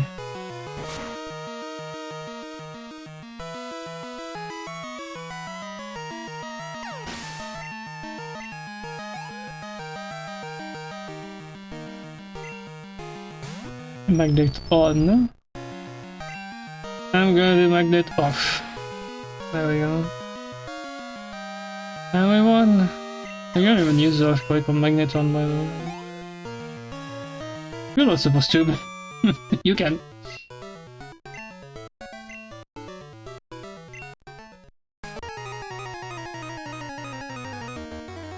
Seven hours and 20 minutes in. We fight Brock, so Brock, what do we do for Brock? We can do two things. Reversal or Earthquake. I'm gonna Earthquake because haha. If something outspeeds me, which I doubt, I can Reversal because I will take damage. So unless there's a quick attack running around, I should be okay.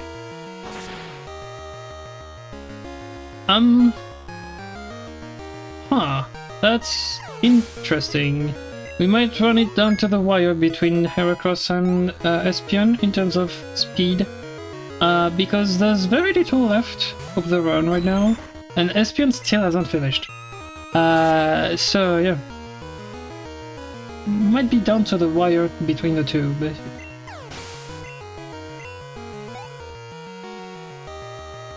Oh, and of course, I have to mention that, but Espeon only had one run.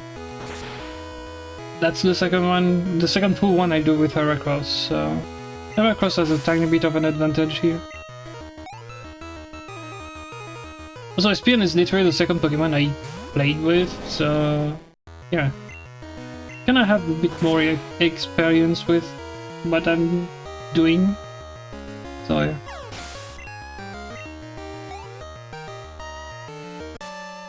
Yay!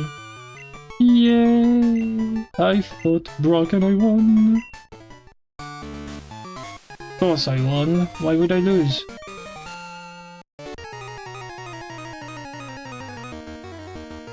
You want a good joke for Blaine? I have exactly 3 earthquakes.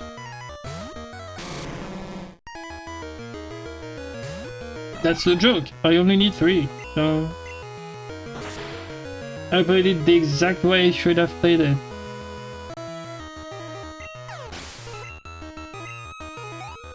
And even if I didn't have 3, I could reversal the Magcargo because it's part rock type, so it doesn't matter.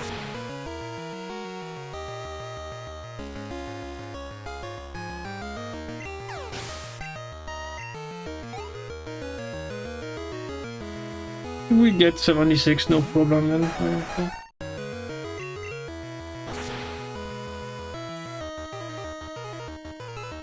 But yeah.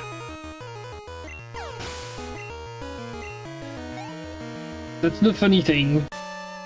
You need three earthquakes for Blaine, and you have exactly 3 earthquakes here. If you do it correctly.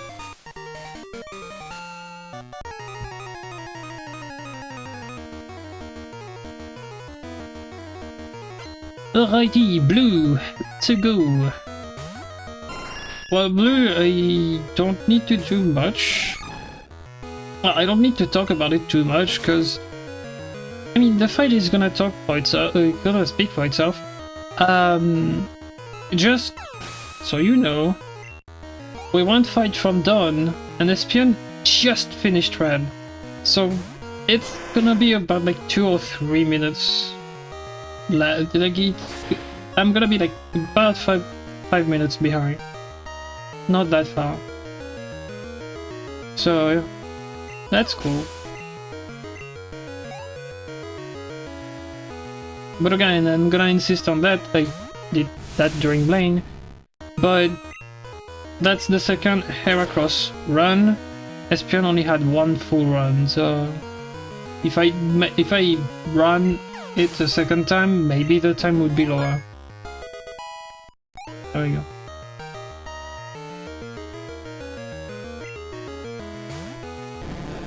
Gyarados.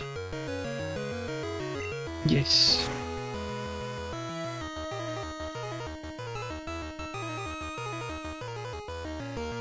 Ooh, it doesn't die. It's fine, he ran dances. Full restore, double return, and we're good. Or maybe just 1 and a crit. Or like 1 and it was a random and a KO anyways. No, okay. That's unfortunate. Another full restore, can you stop spamming please? Restoring is hardest to just make me waste time. Which is funny. But I don't care about it.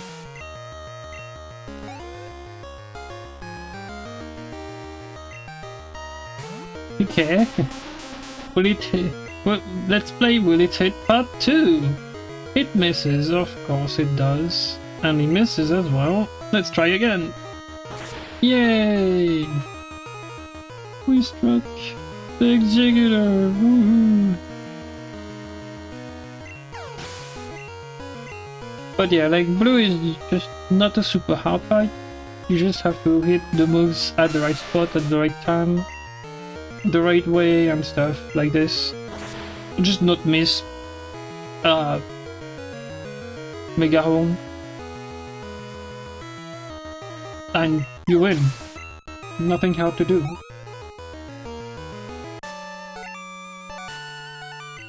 What? How the heck did you? What? Huh? Yes, I won. Give me the badge. I'm done.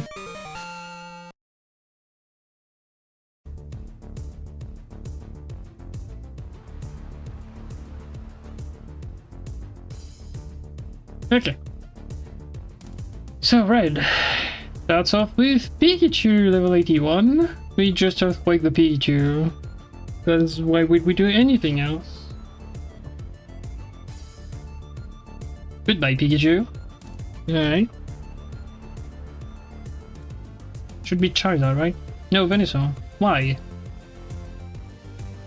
Eh, sure. Hey, it hits. Yay.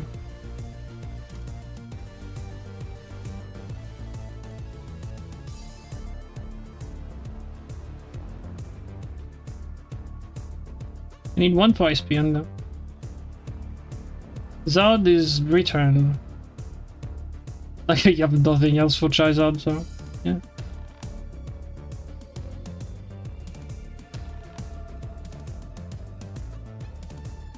Oh boy, he's gonna...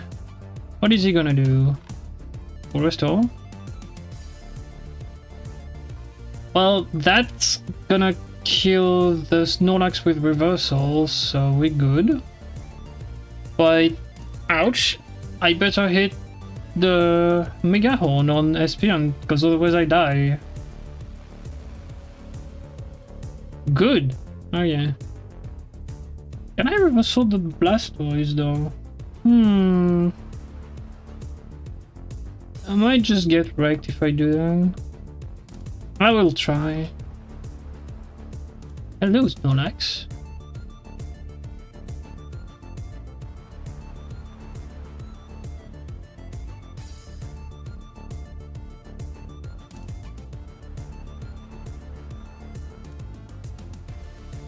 Goodbye, Snorlax. Yeah, I do so much of it. I think the... I think I can reversal the Blastoise and it should die. I should do enough damage that he dies, but yeah. No, it doesn't. Okay. Don't kill me though, please. Okay. Well, let's reversal anyways. We're done. I'm free! Yeah!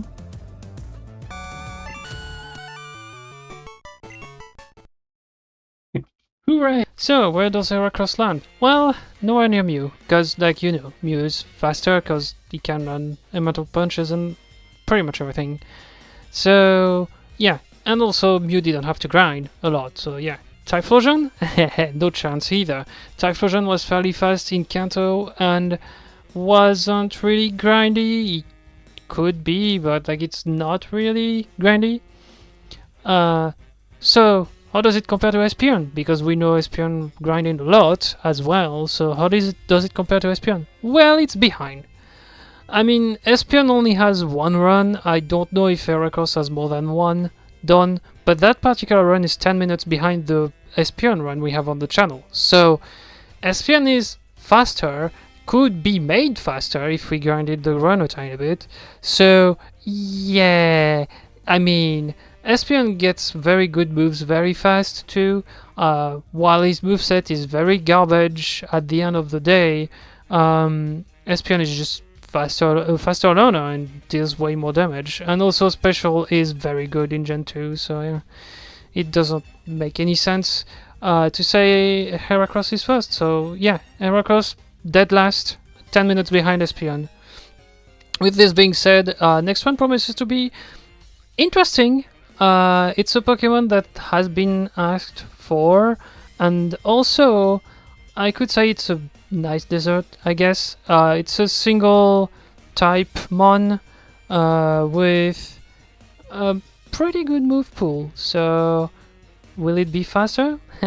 The only way to know is to, of course, leave a comment down below to tell me what you think it is. Leave a like and also subscribe to not miss the next run. And go on my Twitch channel to follow over there to see me do the run live. Anyways, I've rambled on long enough, people. I'll see you next time. Have a good day, night, morning, afternoon, evening, whatever it is where you are. Stay safe, be awesome. And of course, I'll see you next time. Peace out. Surtout restez sage aussi. Allez, filez.